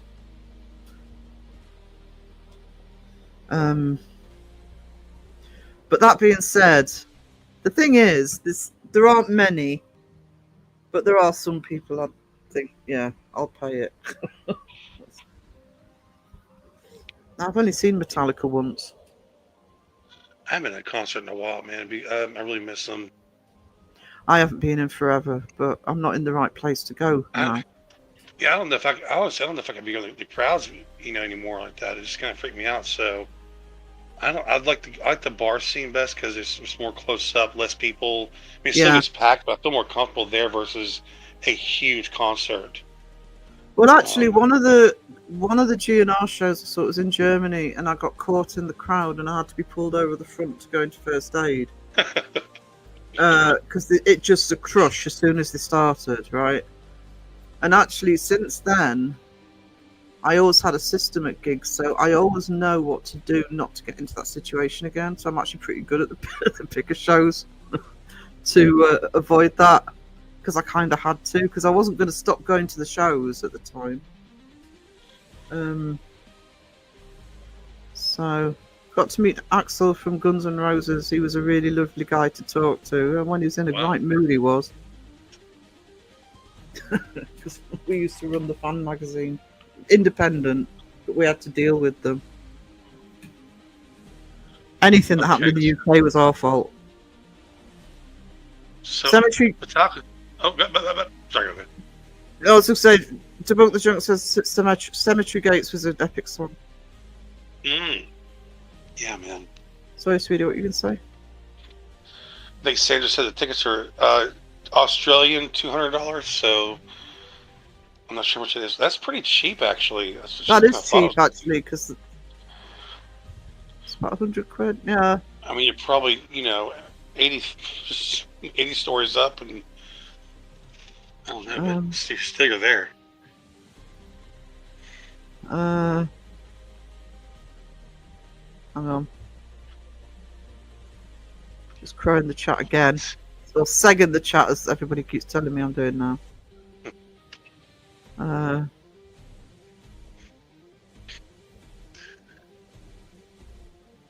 Saw Aerosmith in '88. It wasn't long. When was the Pump album? It was that one. So it was around that time. Yeah, I love the Pump album, man.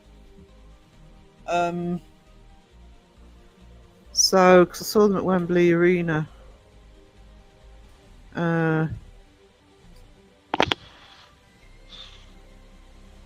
Right, let's go down to it. Love you. Oh, Uriah Heep. I haven't heard not a name for in forever.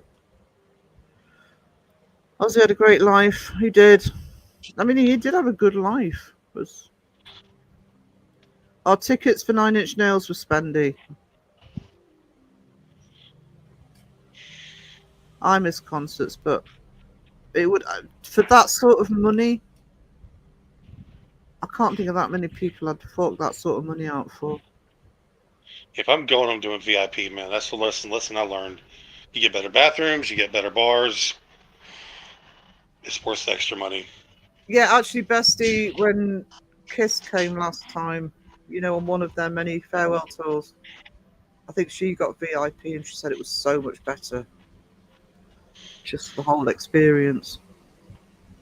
Metallica from $200 and up. That's not bad though. I don't think. Oh my god! Saw Prince in the 80s and bought $30 for a ticket. It was crazy. I paid $1,500 to see Elton John. I didn't pay $1,500 to see Elton John. I probably paid about 30 quid. Mind you, it was in the early 90s. That's crazy. That's what. I hope you got bloody gold-plated bloody seats for massage. Did you get to sit with him at the piano for that money? Yeah. Oh my god. I can't believe that, actually. I think that's the largest price tag I've seen. 9 Inch Nails for $427 each. God, it's crazy, isn't it? I saw Raven with the Ghost.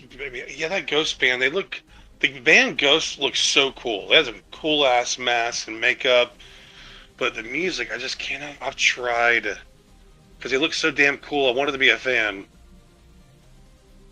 Is it all concentrating on the appearance rather than the music? The music is good for that kind of music. It's just it doesn't match the mask at all. It just not for me, man. I mean, I'll try again. There you go. I saw Nirvana and Mudhoney for $12 in 1992. Ooh, Mudhoney, Okay. man, wow. Wow. Elton is awesome, but God, I've seen Elton live. He is awesome, but 1,500. No, 63 to see Ramstein. Is it Steen or Stein?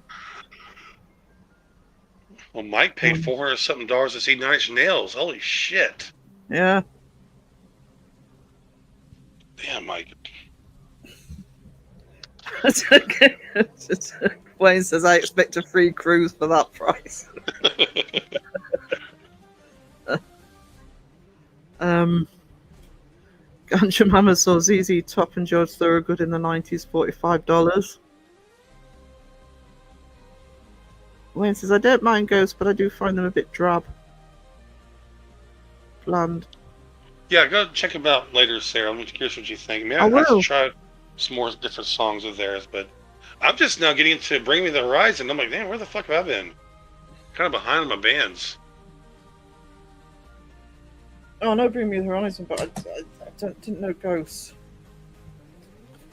You know, I Eagle. love fucking Lacuna Coil, man. They're from Italy. Oh, no, Lacuna Coil. They have two singers, a female and the guy. That fucking female Mm, is unbelievable.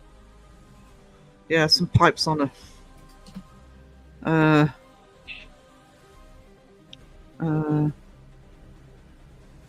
Fuck. My brother bought me Kiss tickets for their final tour. Found out the tickets he got went for about $500. That's about right. I think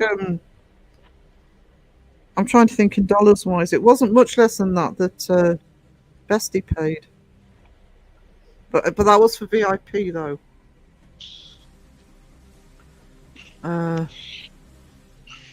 Falling in Reverse concerts of fire, so awesome. I always get kicked back when I say I like some of Falling in Reverse's songs.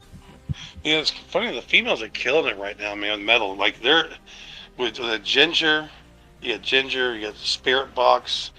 They're probably the best two vocalists in metal. Period. Right now, they're amazing. And then you have Poppy, and then you have Lacuna Coil.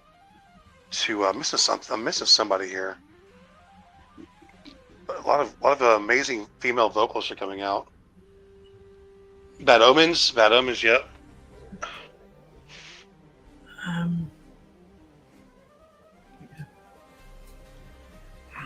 Dee, hello. Welcome to the show. Yeah, I gotta listen to more Bad Omens, man. I've missed the boat on Bad Omens. I need to get to them more.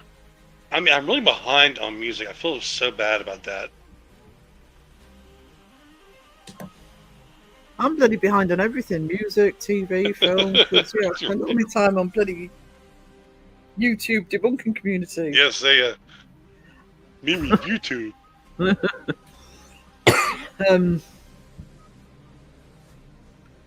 Bad Omens are not female though.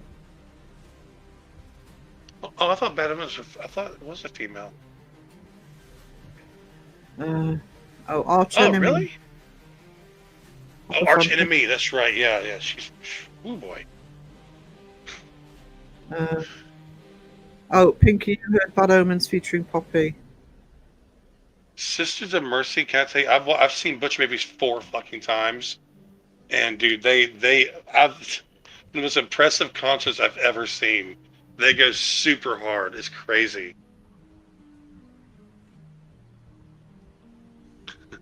That was always the benefit, though, in the days when I used to go to loads and loads of gigs. Is a lot of people that I used to adore seeing live wouldn't necessarily listen to them much at home. Sometimes it's two different animals, sort of listening at home and going to the live shows. So if you've got somebody who really goes for it live.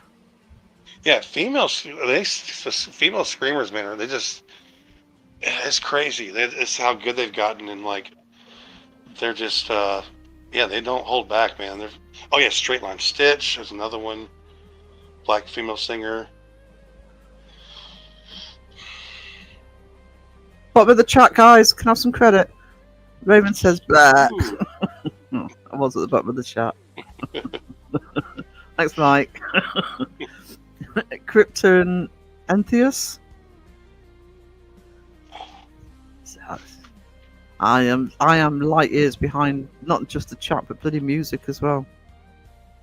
I can't wait for I've seen that looks familiar. The Entheos, but I'm so behind. I'm sorry, Mike. I gotta learn who these people are again. Yeah, I won't have too good of a mosh pit at home. Bleh. By the way, Sarah, Bleh is like a type of scream metal. I know. Okay, sorry, I didn't know. Sorry. I'm not that behind. I only know because Raven told me. Okay. Tell me about the bean. Oh, okay. I was gonna say, wow, I'm impressed. Good night, Cree. Well, I'm not as heavy into the rock, into that side of the rock as you. I listen to the odd song, but I'm not as full on as you and Raven. Partly because I don't know where to start half the time, but I used to love going to the live shows. You know, I was sort of going to the Donington Monsters of Rock, which is the real, sort of Slipknot. I'm so jealous of that. I actually they're the most favourite type of shows to watch. So even if I wouldn't necessarily listen to them at home, you're talking about, for me, the genre of rock where they really still go for it live. Because to me, I don't want to go to a live show and basically see somebody play the album. I want to see people put on a performance. Right.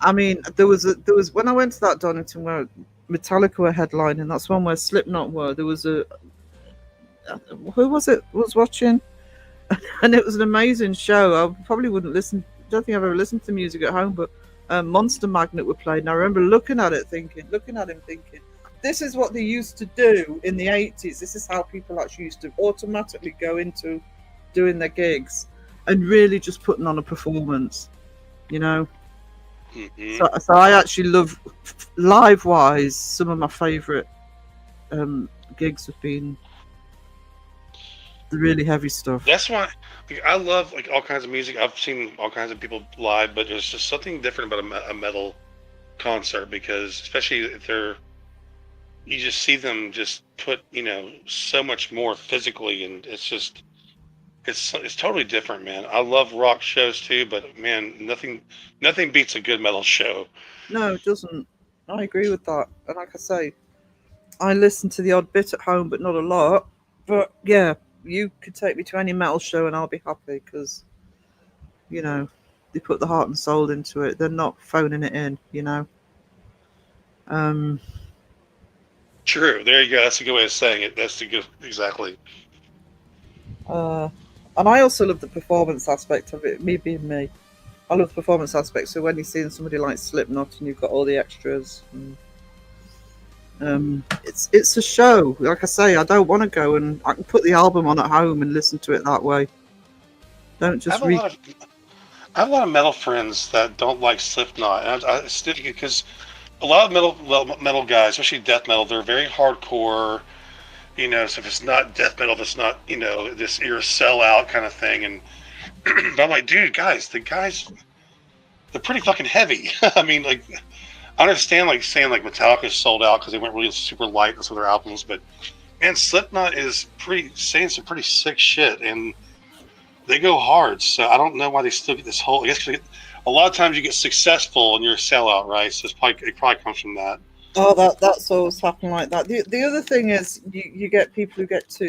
I only ever did it once, and I really, it's the one thing I regret. And I always, when students used to say, "Oh, I'm not seeing this band because they're not cool to watch," and I remember in the early 90s, and I could have gone.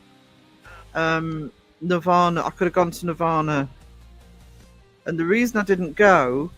We didn't go. We decided, we're not going to go to that. It's actually because at the time, especially in London, the Nirvana fans were pains in the arses, and we couldn't bear the idea of being in the crowd, right? Oh yeah. And it's not that we didn't want to go. We just thought, oh no, I just can't go to that one. And regretted it ever since. that I didn't go. So, you know, people who don't experience, they'll regret sooner or later. Some of them will regret things because they'll think, "Oh, I wish I'd have gone when I had the chance," you know. Mm-hmm. But I've got I don't know if it's the musician in me, but I've got eclectic taste anyway. So normally, it's the only time I've ever not gone to see something I've actually wanted to see, but it was actually nothing to do with the band. It was to do with the fans, because they were so pretentious at the time. I think if I'd have been, because I know they played up here where I am now, I probably would have happily gone if I'd have still been up here. But down in London, you just didn't. I didn't want to be in the middle of that lot. Yeah, I used to get a lot of crap, you know, because my roommates were all they were in a death metal band, and so it's like, oh, God forbid, I like Stone Temple Pilots or Matchbox 20, and you know, I just couldn't help it. I mean, how could you? I mean, Matchbox 20 came out, wasn't like, you know, Die Hard, but they had a couple of catchy songs. I'm like, I can't help but to say that this song is good. I know it's not the cool thing to say, you know, and I was a sellout everywhere I went. You know, there's a big joke. I like Matchbox 20. Kill me. I quite like some of Matchbox 20s. They've got some catchy sort of stuff. Do you know, it's funny, I keep mentioning this to the chat, so the chat have heard this before, but what's always stuck with me is in the sort of early mid 80s, Eddie Van Halen was criticised for some of the collabs he did, like Michael Jackson and stuff like that. And I've always remembered him saying, and they say, why are you collaborating with these people? And he used to say, if it sounds good, it is good. And I think that's a really good philosophy to have. Doesn't matter what the genre is, who it is. If it sounds good, it is good. It's not bad because of the genre or the artist. Yeah, I could put some Matchbox 20 on and then go into some fucking we call it what's the black rapper group that used to do the weeds music? Insane and Membrane. What's it? Someone in the chat will say it in a second. But I'm just saying I could just jump from Marilyn Manson to Matchbox 20 to rap to, you know, I just loved all music except for country for a long time. I finally started liking more country, and now I'm like, you know what? Garth Brooks is a bad motherfucker. You know, I can't. I'm sorry, but I can't deny it anymore. You know. Cypress Hill. There you go. Thank you. There you go. Somebody will come up with it. Now I listen to the occasional artist, even country, but it tends to be the artists for me that are heavy rock influenced anyway. That's where their roots are. So yeah, but I've always that quote by Eddie's always stuck in my head. If it sounds good, it is good. Don't miss out on music just because of who it is or what the genre is. Yeah, because, you know, I remember, you know, I was 16, man, like my playlist in my car, because I had I had like fucking 4 12-inch subs, was Cypress Hill to Pantera to Marilyn Manson, gangster rap, a lot of gangster rap. But yeah, I just jump all over the place. I don't want to be locked into one thing. I actually can't do it. I actually, my playlist, because I play my music through YouTube, they're really eclectic. Because if I try to, occasionally I'll try and do a playlist that's all the same. It's like I tried to do, it's like an 80s glam playlist, glam rock playlist. And I thought, oh, you just get bored because it's the same genre all the time. I need that mix in totally playlists. Like I love I love death metal. I can listen to like metal a lot, but sometimes I'm like, I need that catchy chorus. Like that's why I like Slipknot. They can be hard, heavy as fuck, and then go into a melodic chorus. And I fucking love that because before, back in the day, you were either or. You're either a screamer or a singer, and then all of a sudden, bands like Korn and people like that started coming out and doing both. And it was like, wow, I'm not used to this. Like, oh yeah, see, I like that side of it more than, you know, like people like Korn where they're doing both types of singing rather than just one the whole time. Have you heard of Amity Affliction? I have not. I will definitely. I can search them right now, though. Did I ever said hello to you, D? I don't know if I have. Sorry if I haven't.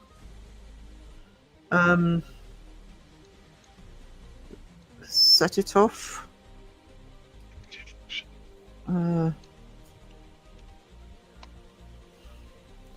So many that's the trouble, and the thing is, if I'm looking for new music, you've really got to hit that algorithm where you find the right people. Otherwise, you're just looking forever.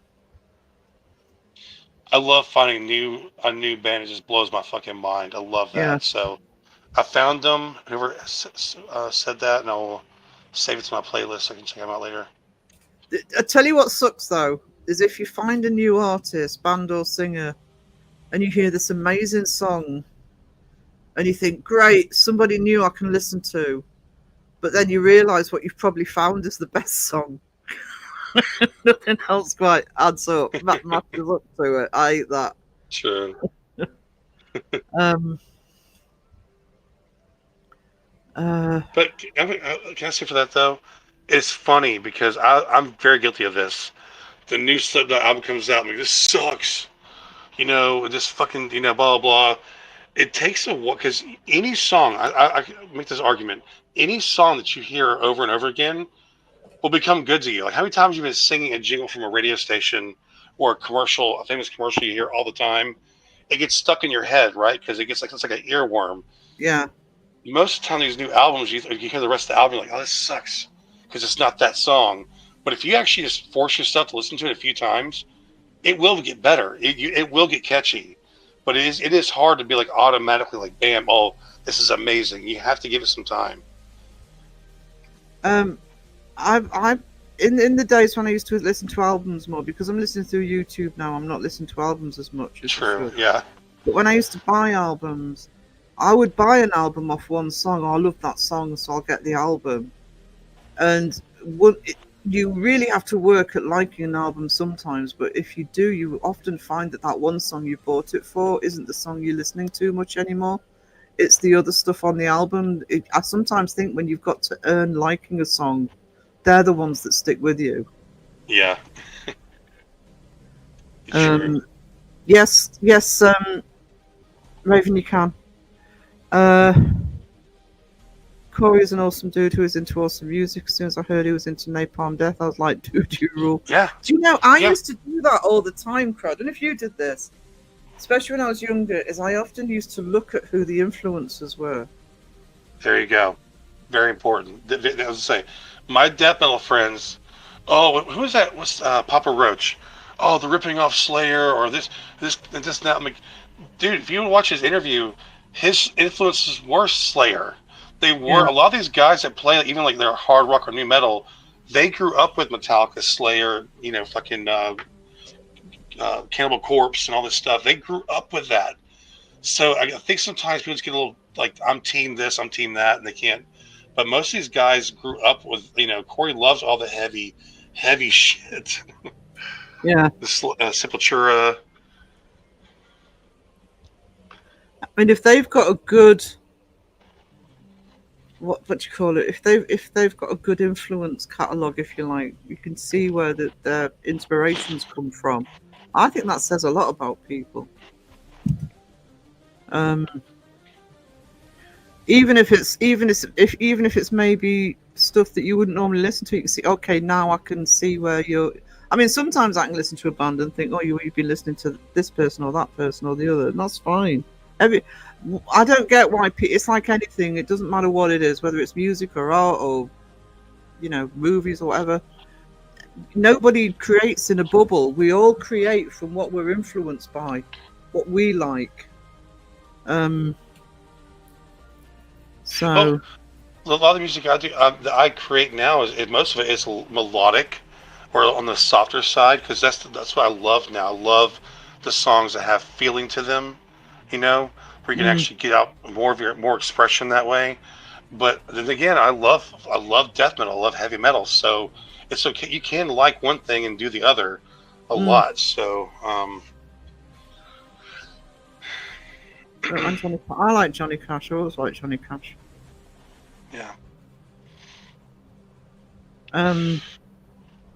Oh, real quick, look, when Nirvana came out, man, like I had a lot of friends, I'm sure you did too, like from the metal world, like, what are you doing? Like when you like Nirvana, and I'm like, back when I got that tape, I just couldn't stop listening to it. I thought it was amazing. It sounded so fucking good.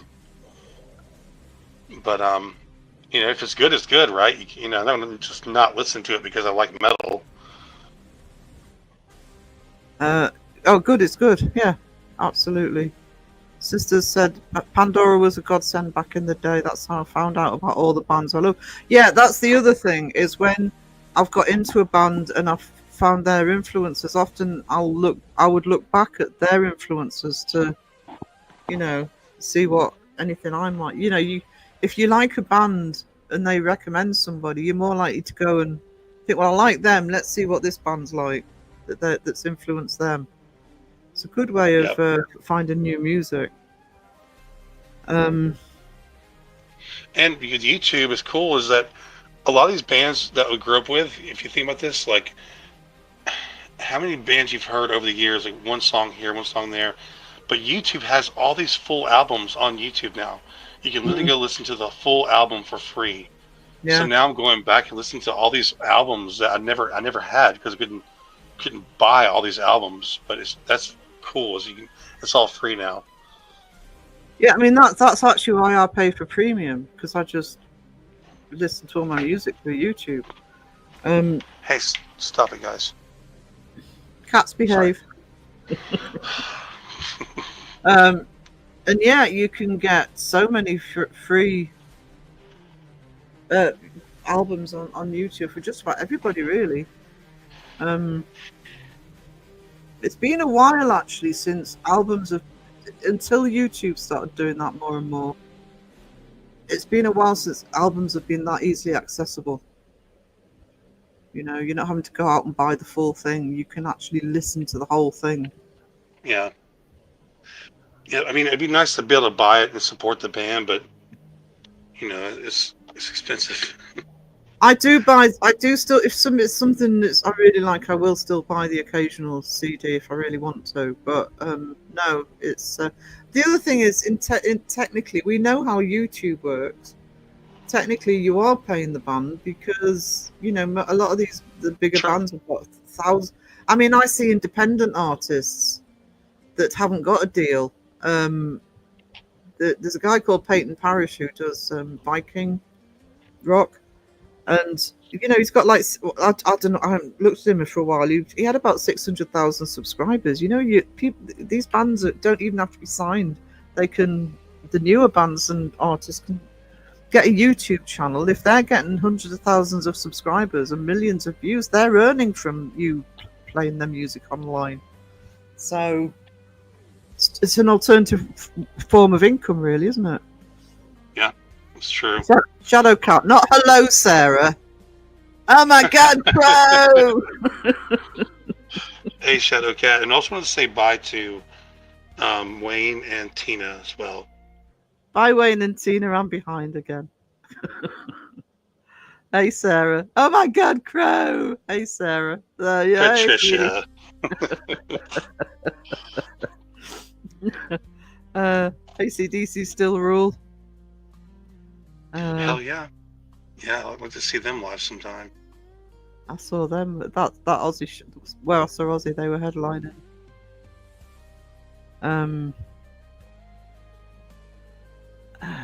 Sorry, I'm gonna crow the chat a bit.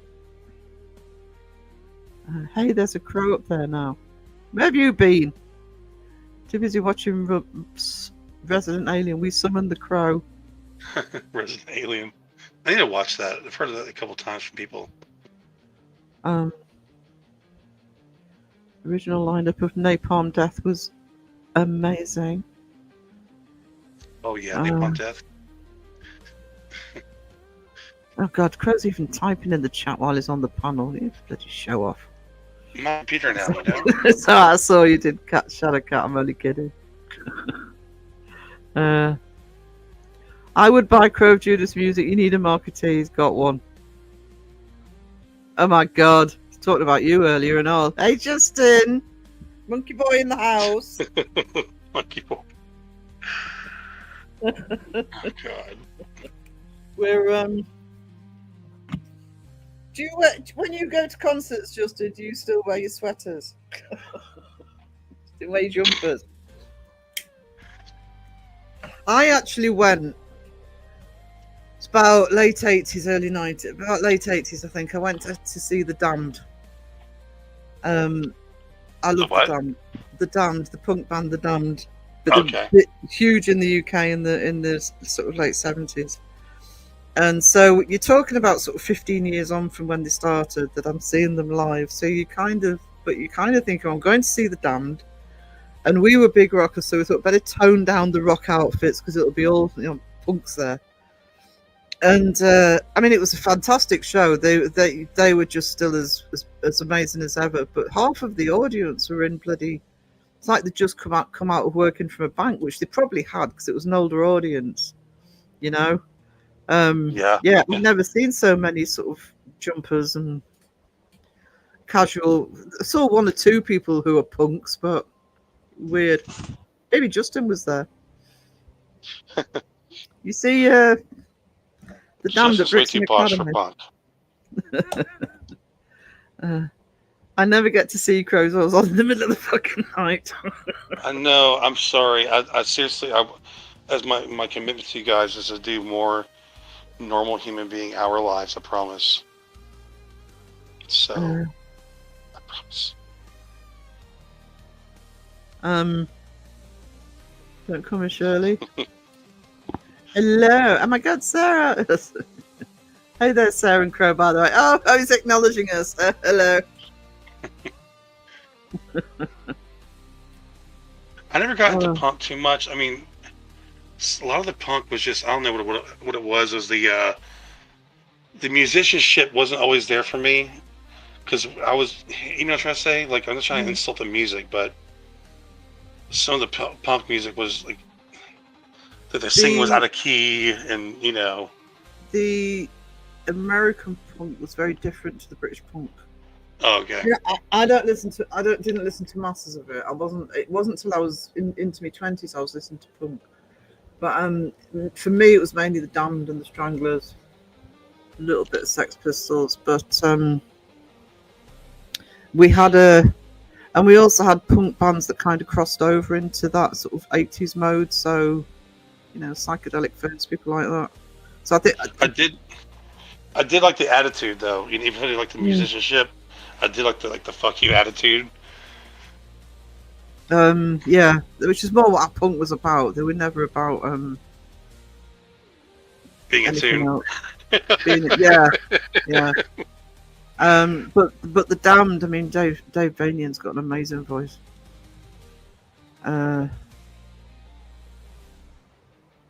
Legends of Punk, thank you, Mike. That's weird. I remember rock and punk, interesting. Trouble with punk, as well, is the Sex Pistols were so big. That's what people automatically. That's the go in the UK, especially. That's the go-to when you think of punk. And there was so much more to it. Baby Animals. Punks 40 years later are living normal lives. Yeah, that's what I mean. Even then, I think that's what had happened. They were still hardcore into the Damned, but obviously they'd grown up. They were probably had the Mohicans and all that in the sort of late 70s when they were seeing them the first time. A lovely cable net sweater is the perfect addition to any concert.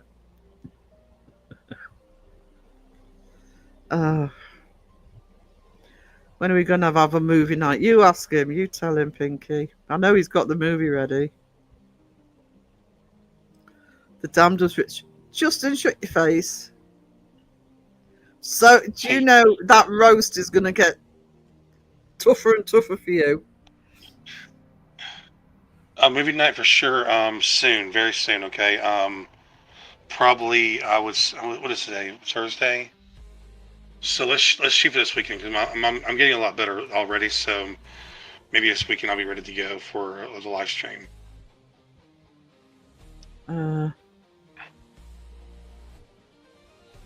Imagine punk in the 1920s. We are talking about Sarah here, Raven. Of course, the 1920s when Sarah was in her teens. Yeah, movie night. I found a really bad movie that I can't wait to watch with you guys. So Just when you thought it was safe to go into Crow's movie night, it's found one's even worse. Really looking forward to that. they're all really bad anyway. But if you're gonna watch a bad movie, you might as well just watch a really really bad one and have some laughs. Oh, absolutely. What about the Choir Boys, Carol? Are you talking about the Choir Boys as in Spike, etc.? Because they're local to me, actually. They were big on the scene when I was down in London. Spike, the singer, had a run a Tuesday night rock club with Butts from Lost the Teenage Idols. I thought people had forgotten about them, but then the Peacemaker show, they actually used their music. Venom, I'd forgotten about Venom. They're local to me too. They're a Newcastle band. I used to love Bon Jovi.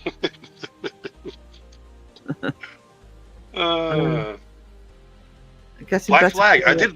I did listen to Black Flag. Okay, so I didn't realize they were punk. Of course they're punk, aren't they? Yeah, kind of the rockier side of punk. Yeah, Bad Religion. I forgot about Bad Religion. Well, REM. I quite like See, some of REM. I love 80s pop, 80s I'm a whore for 80s music, man. But yeah, I love REM. We need that movie you Alternative. said was better than that god awful shark movie. I think Crow's exact words were, I found one that's even worse. Yeah, oh yeah. You just wait. Just wait. So we're talking Aussie bands.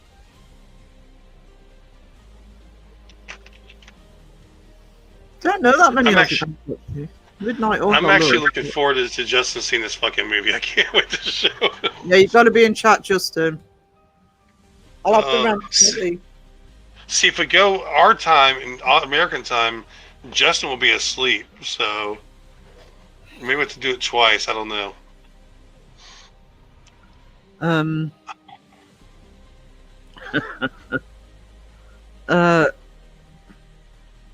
No, he can get up. He's on holiday. Yeah. School holidays. He can make an effort. What time is it now? It's 5 o'clock in the morning. You don't know. You normally it's about the time you normally start, if not later. You can manage. He has to endure. Gonna earn it. The one that's even worse than the last one. A mate of mine loved listening to the punk Crass, not the Clash. They would have been good. Crass, bloody awful. Crass? I never even heard of Crass. Wasn't like Sum 41 like the bit, or was it Green Day the first like mainstream punk bands? Green Day certainly with their original albums did have a sort of punk influence on them. Before you got this whole slew of some 41 and others were more pop punk, I think. Some of the early Sum 41 was more punk. But yeah, it was kind of a new wave of American punk, I think. But Night Shadow Cat, sweetie, sweet dreams. Google them and enjoy. I'm not Googling anything you suggested, Justin.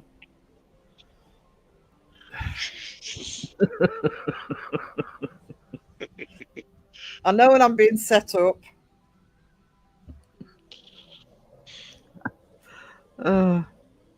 Justin's sort of riding high on good reviews for his bloody documentary. WGBH, yeah. Sum 41 was pop punk. Yeah, there was the Green Day kind of went more poppy, I think, but when some of the early albums. Obsessed with Sum 41. Night Sheila. This shit was. Hope you're doing good. Oh, do you know I'm missing everything tonight? Sorry. I am just. I'm making Seg look like a pro tonight.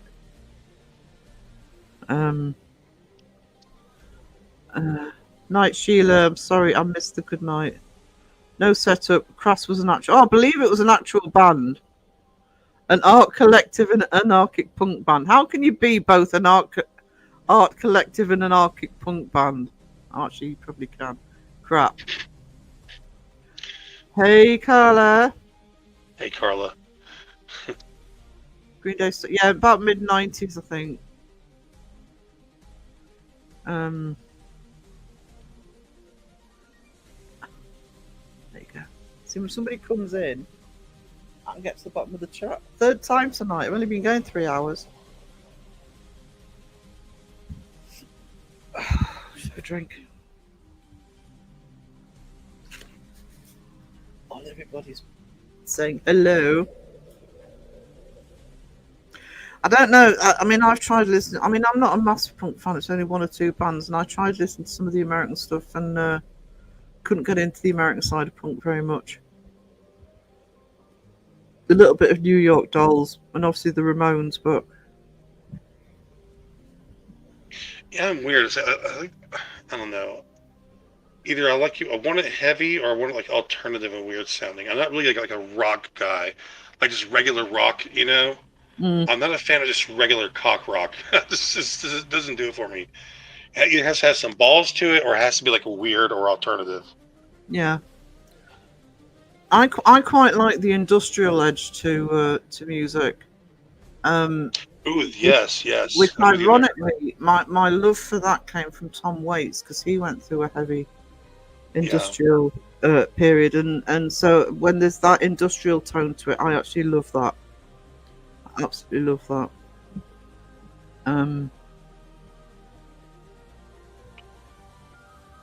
There's a band called Stain the Canvas that's really good.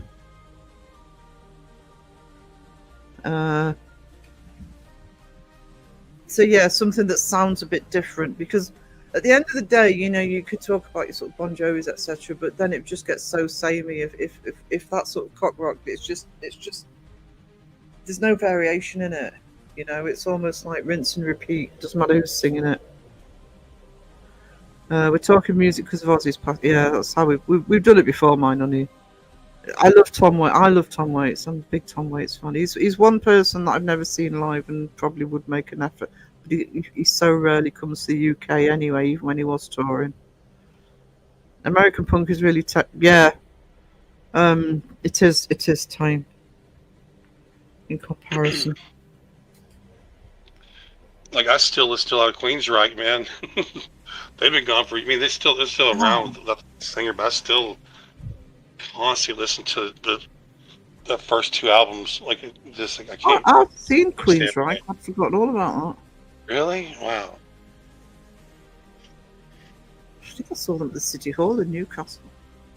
I'd forgotten all about Queensryche. You said that. That happens to me with all the stuff I saw in the 80s. I saw so many gigs. Sometimes somebody will say to somebody, "Oh yeah, I saw them live." You know what it is? Queensryche, man, especially the Empire album.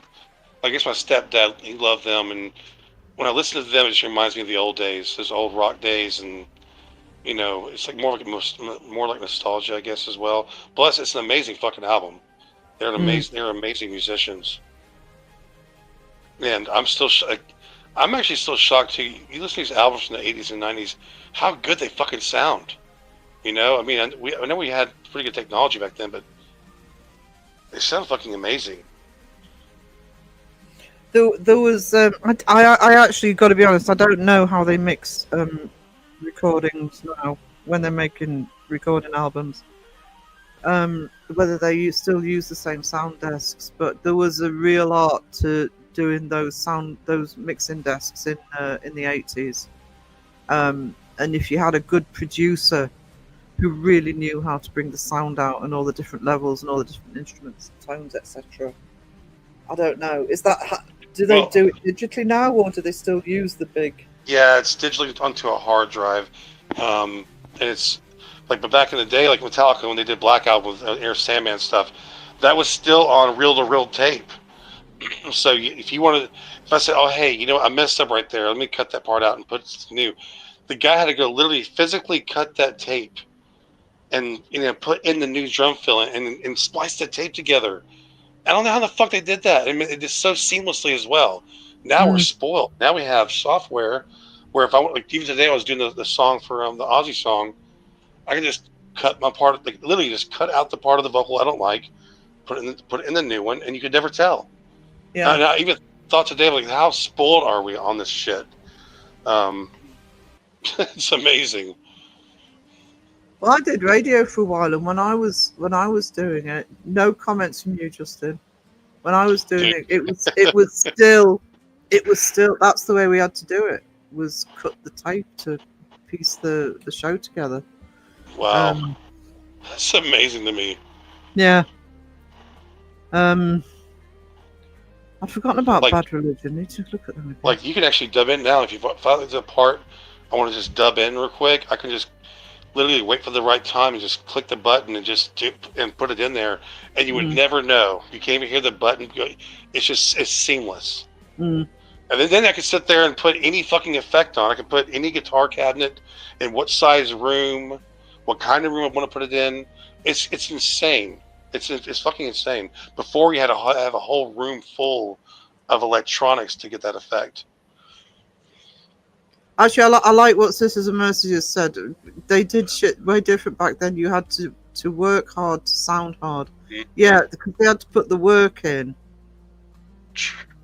I'm not saying you don't as digital, but I think the problem with digital, and I was guilty of it as anybody, you know, when I'm doing the art and stuff, for the channel, is if somebody's not, it's easy to, again, I'm using the expression, but it's easy to phone it in if you're not doing it properly.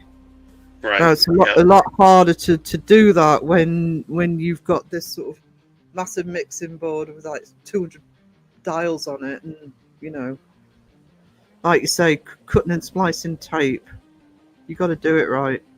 Yeah, if you wanted the sound, you had to first buy the equipment and then go in there and fuck with it, put the microphone in different places, and you really had to work for it. I mean, they still do that in studios. It's not, you know, a lot of studios still do everything manually, but the way they used to do it is definitely dying out. Well, hell, remember Elvis? When they go record, they had the whole fucking band in one room, and they just go hit record, and as they were recording, it was literally burning it to a record. So if you fucked up, you had to start all the way over. You couldn't go in and say, "Oh, hey, can you turn the guitar up a little bit for me?" Or "Can I redo that one vocal part?" No, it was all on one track. It's fucking crazy. And he would do it in one. They would do it in one fucking track because that's how good they were. Yeah, that's what I mean. That's where your musicianship comes in as well, isn't it? Because you've got to get it right.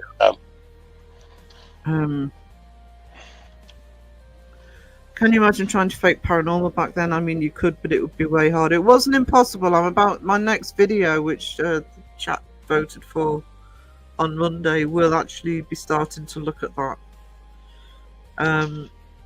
And actually, a lot of the techniques are duplicated now. They're just done digitally. So I'm starting with photography, and looking at how that was faked.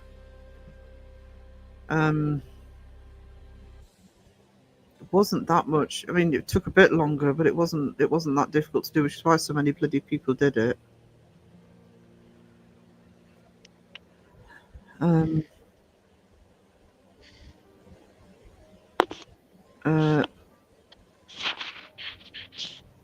Raven saying things I can't pronounce. And Gluten Gel, and is that Gluten Gel? Gluten Girl and Covenant. I'm not sure what the first word either. I know who Covenant is though. Yeah. Gluten Gel. Started with mostly synth, then they just invited random bands. Korn was there, and other metal, even pop music, so they kind of lost their theme. I turned down seeing Oasis when they had an audience of about 150 before their first album came out. I'd never heard of them and thought they'd be shit. I wasn't wrong. Actually, when Oasis first started and they were still playing those tiny venues and nobody'd heard of them, I knew somebody who was really into them, and she's still really into them. She's probably gloating now. But I never got into Oasis. I like a couple of songs, but that's it. So I'm just gonna have a drink.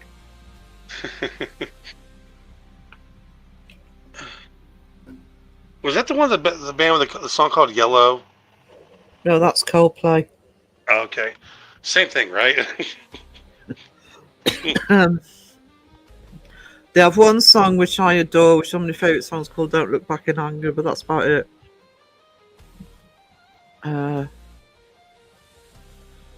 Claimed to be the next, the new Beatles. Oh, I remember that. Oh my god. I love the Beatles. I grew up on the Beatles, so I'm kind of partial towards them. I'm stop promoting Justin. He can do that on his own. I'm kidding. Yeah, Justin's a self-promoter of the community. I actually linked his bloody documentary in Crow's Live just to shut him up. I'll put a link in, Justin. Will you be stop talking about it? Oh man. Sub to see Monkey Man on his best behaviour. Yeah. Sky, you legend. Thank you so much, sweetie. Let's cry in the chat.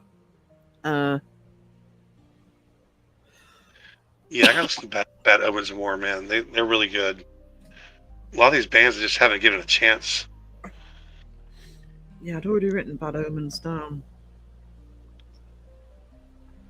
Check that one actually. Ice Nine Kills. I gotta listen to more. Ice Nine Kills. Their songs are, like, I think, based off of horror movies a lot of times. All right. That's pretty cool. It is. Still another one I haven't checked out. I keep seeing the I get names. stuck. I get stuck though. So, do you ever get in a mode? I get in a fucking Beatles mode. All I see for like a month is Beatles, and then I get to a Really? Slipknot mode. I mean, I got this long. I'm in a long Slipknot thing for like probably 3 months straight. Just nothing but Slipknot. And I move on to until I'm just sick of it. So I move on to the next thing. But yeah, it's really weird. See, I've always been playlist girl, but I do so that's what I have to mix up rather than I was never as into the Beatles. I do like some of the Beatles songs, but I'm more Who and Stones.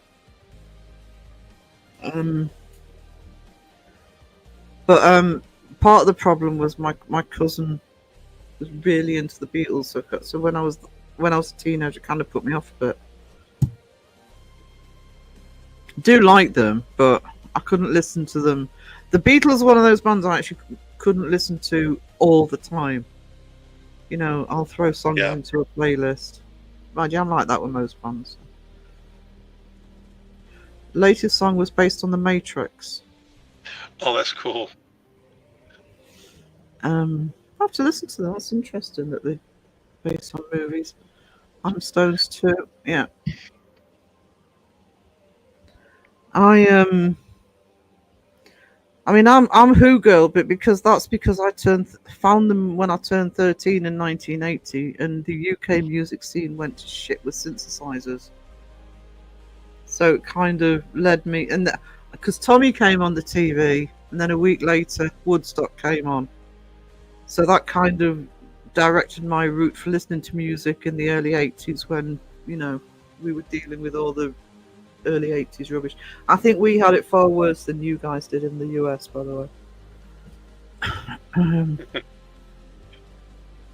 Beatles are too modern for Sarah. Shut your face, Justin. It's the second time I've said that tonight.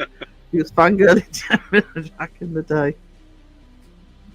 Yeah, I remember seeing you at one of the gigs, Justin. Even when you sweat us back then. See, you know, a lot of people think of Beatles, they think of like Twist and Shout, and all these mainstream songs. Beatles really went down a dark road. Oh yeah. On some of their albums, and there's a lot of, like, you know, really just completely different music than what the mainstream crap was, you know, especially towards their end. Like more heavy rock, and it's just the songwriting is fucking brilliant, man. Well, they are instrumental in changing the way that people thought about music. I think, anyway, probably more than the others. because they were very, very creative. They were the creative ones of the three. Yeah. Russell Skinner. Anybody listen to Skinner? I love Leonard Skinner too. I love Southern rock. See, Southern Rock's more where Sky, don't help Justin.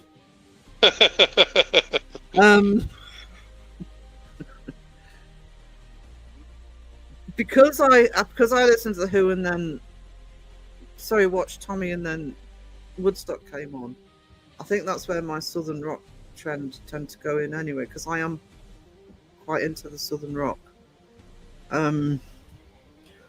So when I was looking backwards at the 70s stuff, I mean, obviously Lynyrd Skynyrd was major, but other bands like that as well. Hang on, chat just jumped on me. Oh man. Justin. Justin's a pain in the ass. Sarah could do the Chelsea as if it were yesterday. Don't think Sarah's my mum's age. She liked the Beatles. She was an original flapper girl. You. Oh, fuck. You be think older, Pinky. You are being very brave for the person who's up to be roasted next.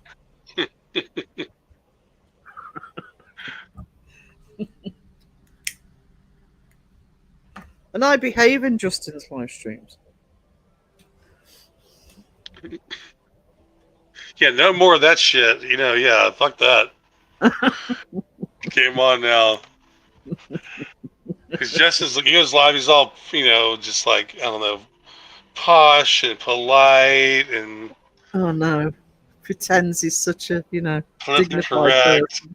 Yeah. No. Well, I'm polite in the podcast. I'm less polite in the chimp party, you know, because that's a bit. And if I see him in other lives, but mangoes, yucky. I love mangoes. I'm sure Sarah's less than 67 years old. I am less than 67 years old. 58. Sarah was not one of those cinema cigarette girls. Cigarettes? That was not an inroad for you to promote. Right, okay. You're going live tonight for a tea party. I will definitely be there. Definitely be there. Buckle up. Cigarettes? Hey, Jethro. I don't remember the cigarette girls, but I do remember as a kid being at the cinema and the intermission they used to bring like the thing of ice creams and drink stand. I love mangoes, my favourite. I can't remember. I had a mango before. Pretty sure I have. My favourite fruit. I like melons.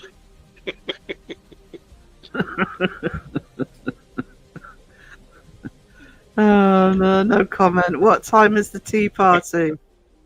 Probably 8 o'clock if it's Justin. He's a bit of a creature of habit. Yeah, told you.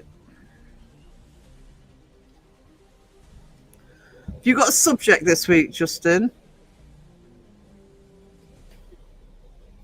He usually hides behind a subject so people are nice to him. Yep. It was out-of-body experiences last week. Could do haunted knitwear. Unlurking, says Pam. Damn, Unlurking. I love that. Unlurking.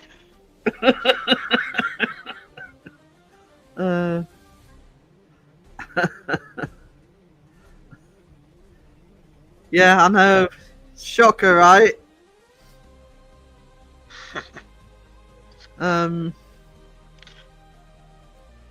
Probably when I think of one.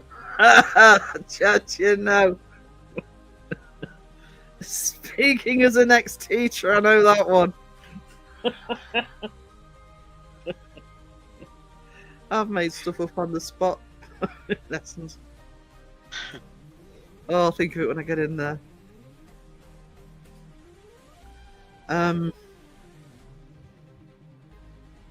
Darth Jeffrey. Sky. Hang on. Chat's just jumped on me. Caroline just in second warning for self-promoting. Are you sure it's only 2? A tea party at 7 a.m. for me tomorrow. Yes, if it's 8 p.m. it'll be 3 p.m. US East. 5 a.m. Sydney.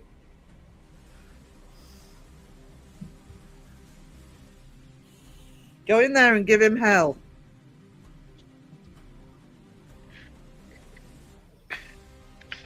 It's not his Monday interview, it'll just be him. He ignores the chat anyway, you can say what you want.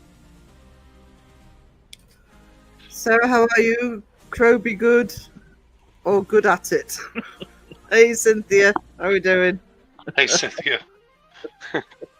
It's good advice. Does Justin have a flank named after him? Actually, that's a good point. Here we go. I haven't flanked anybody today. Here we go, Justin. Have one of these.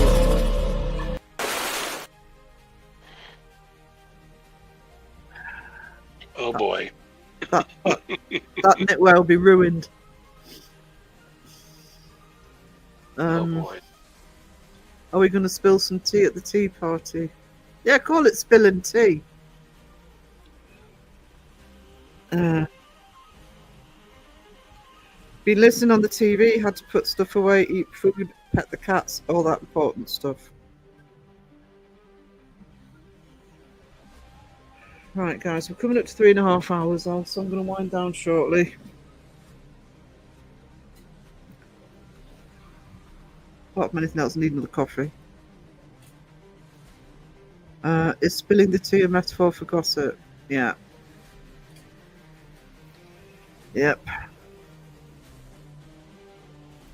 No, don't go! Stay alive forever! That'll be the next line from Raven. Ever and ever.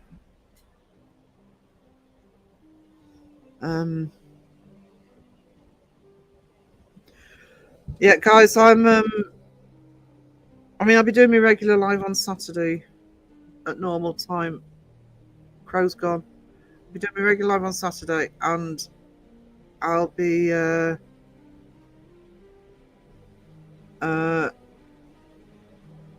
but I do want to do a members live, so keep an eye out for that.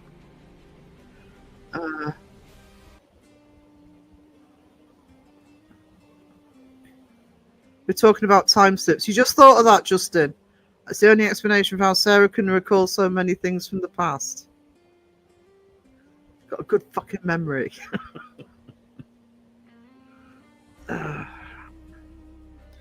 Right, guys. Thank you, everybody, for being here. Pinky new member. Shadow Mice for the gifted. John member from YouTube baby. Sky for the gifted memberships. Crow just bailed. Crow's probably cut out. Still going on. The Archie just wrapping up, Pomp.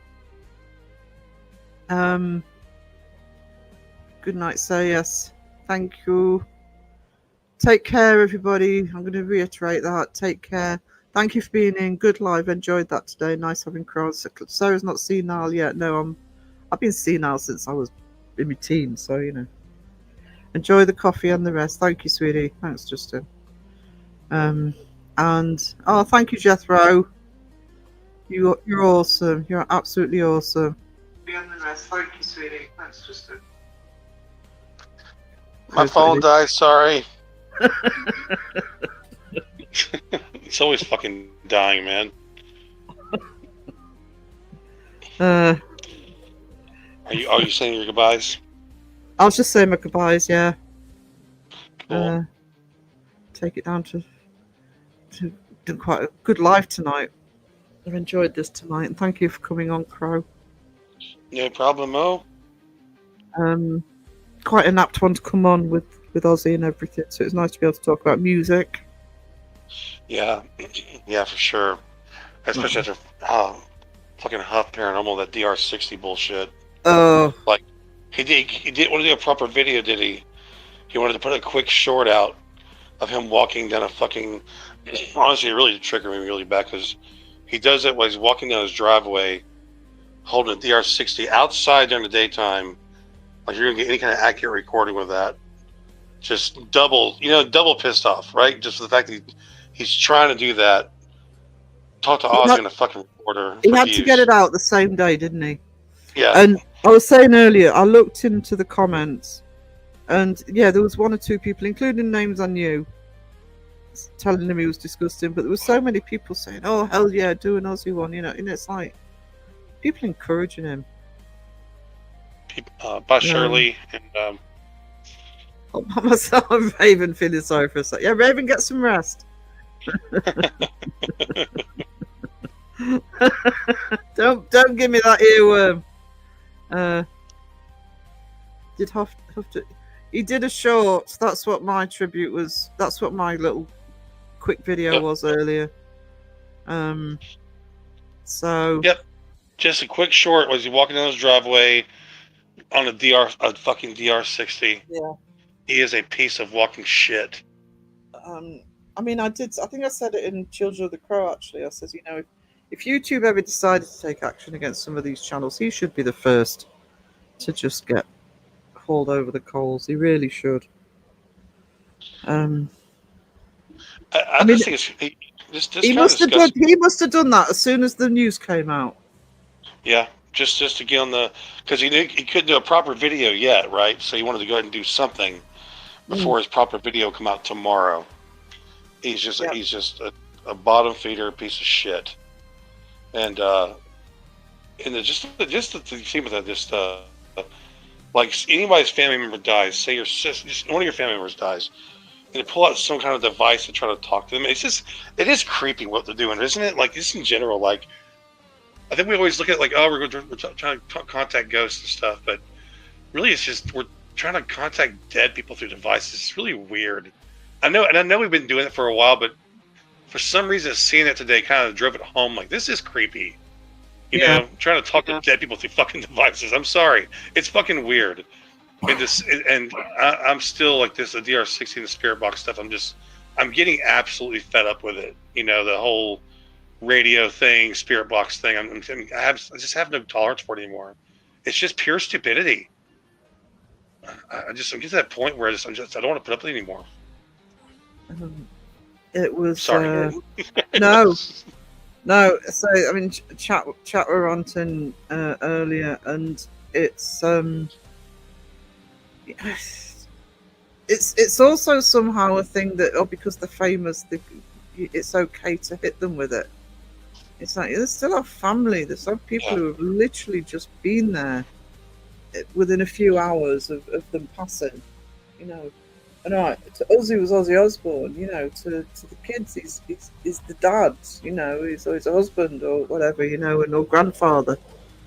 So I will leave it on Jethro with R.I.P. Ozzy. There's something that makes me hope that he's going to get hauled over the coals for this one. Yeah, he should. He should. Do you know what it is as well? I nearly did a vlog on it. The reason I put that little tiny little video out was that I was going to do a vlog on it, and actually sat there and thought, is it right for me to put a vlog out on it so soon? Right? I'm thinking. Oh right, yeah. Do you know what I mean? I'm thinking, are people going to think I'm doing it for clicks and views because Ozzy's just died? Literally, I mean, if it would have been like a week later, I wouldn't. In a week, maybe I will do it, or I might just do one generally on these sorts of channels. But and you know, it's all right for him to walk down his fucking drive with a DR60 in his hand, literally, probably as he's just heard the news. Beardo called him an ambulance chaser, and I thought that was a really good way of putting it. So, Raven wants to know if you're going live.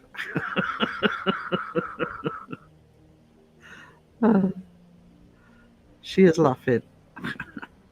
Right, guys, thank you so much for being here. Good live tonight. And if I don't go live before with the members live, I will catch you on Saturday. Toodles. Near, far, wherever you are, I believe that the heart does go on.